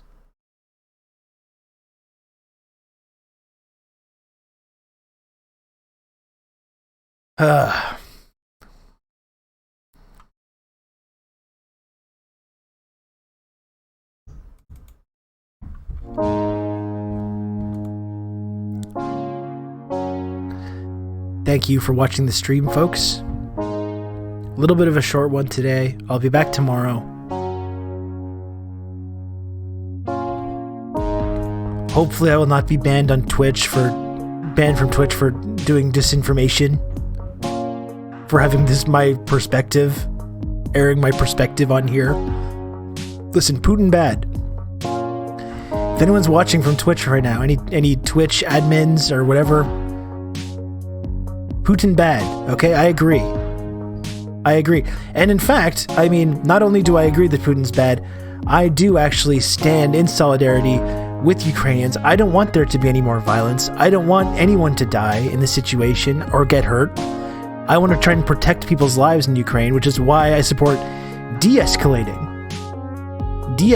the situation and encouraging diplomacy and encouraging dialogue and not sending more weapons and Stinger missiles and not training neo-Nazi militias.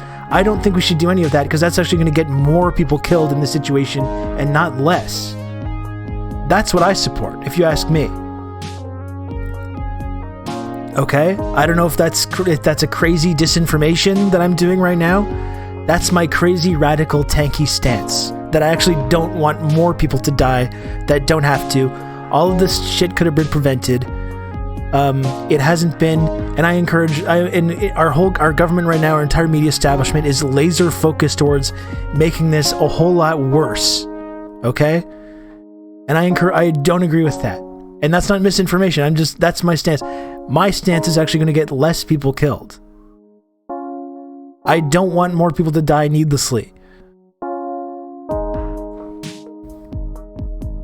Abolish NATO. And Putin bad. We can hold these two thoughts in our minds at the same time. De-escalation, denuclearization, humanitarian corridor, and a people's revolution. What's so bad about that? What's so wrong with that?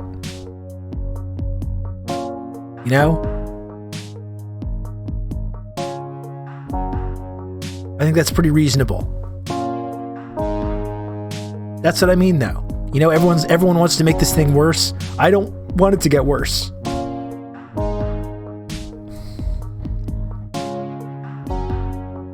I don't want things to get worse. That's what everyone's encouraging right now. Stop sending weapons and encouraging people to die in this completely hopeless insurgency. Is that so crazy? Is that so radical? I don't think so.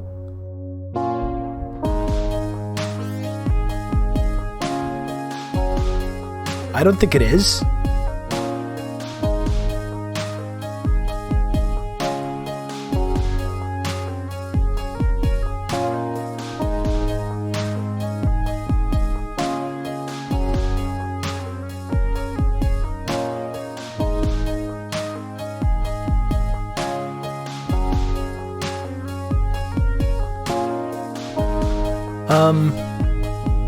Okay. My rating here. I see Nicole's talking about the trans issue, the trans rights being the extremely dangerous situation with trans kids in Texas. That could be a good option. I see Julian Field streaming. He raided us the other night, so that could be maybe good to raid Julian.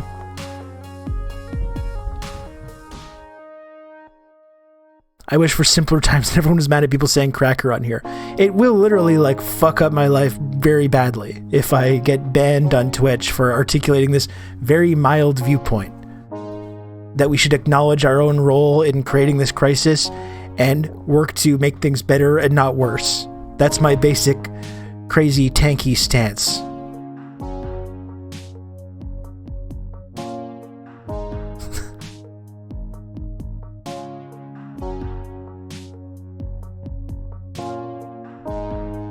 Reject modernity, USA as sole hegemon, embrace tradition, Warsaw Pact. Yeah.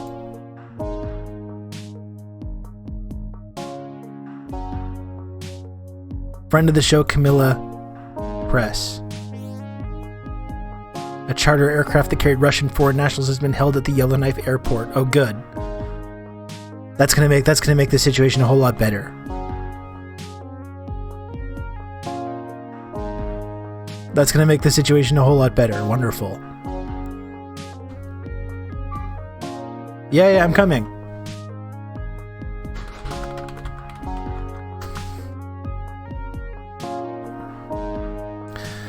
The silver lining is just because the West cares about something doesn't mean the whole world cares. We're just in a bubble, so we think we represent global consensus when we don't. Lana, when you look at this issue, just like many other similar issues, it's that same fucking map. It's that same map that you see time and time again of America and Canada and Europe versus the global South, who wants dialogue, who recognizes our role in creating this. It's the same map that you see every fucking time. And as I always say, when you find yourself on the Canada and US and Europe and Australia side of that map, that's usually a good sign that you're in the wrong and that you need to do some self-reflection and some self-criticism. International Incident in Yellowknife with that in their 2022 bingo card. Jesus Christ. What a world, folks. I'll be back tomorrow, okay? I will be back tomorrow.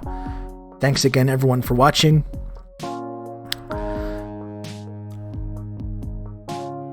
Pleasure as always. I'll talk to you soon. Thanks again for everyone for watching and for contributing to the channel. I love you all very much, and I appreciate you. Join the Discord if you're not in there. You have 8 seconds to join the Discord server. 6, 5, 4, join it. Unless you're a snitch. No snitches allowed.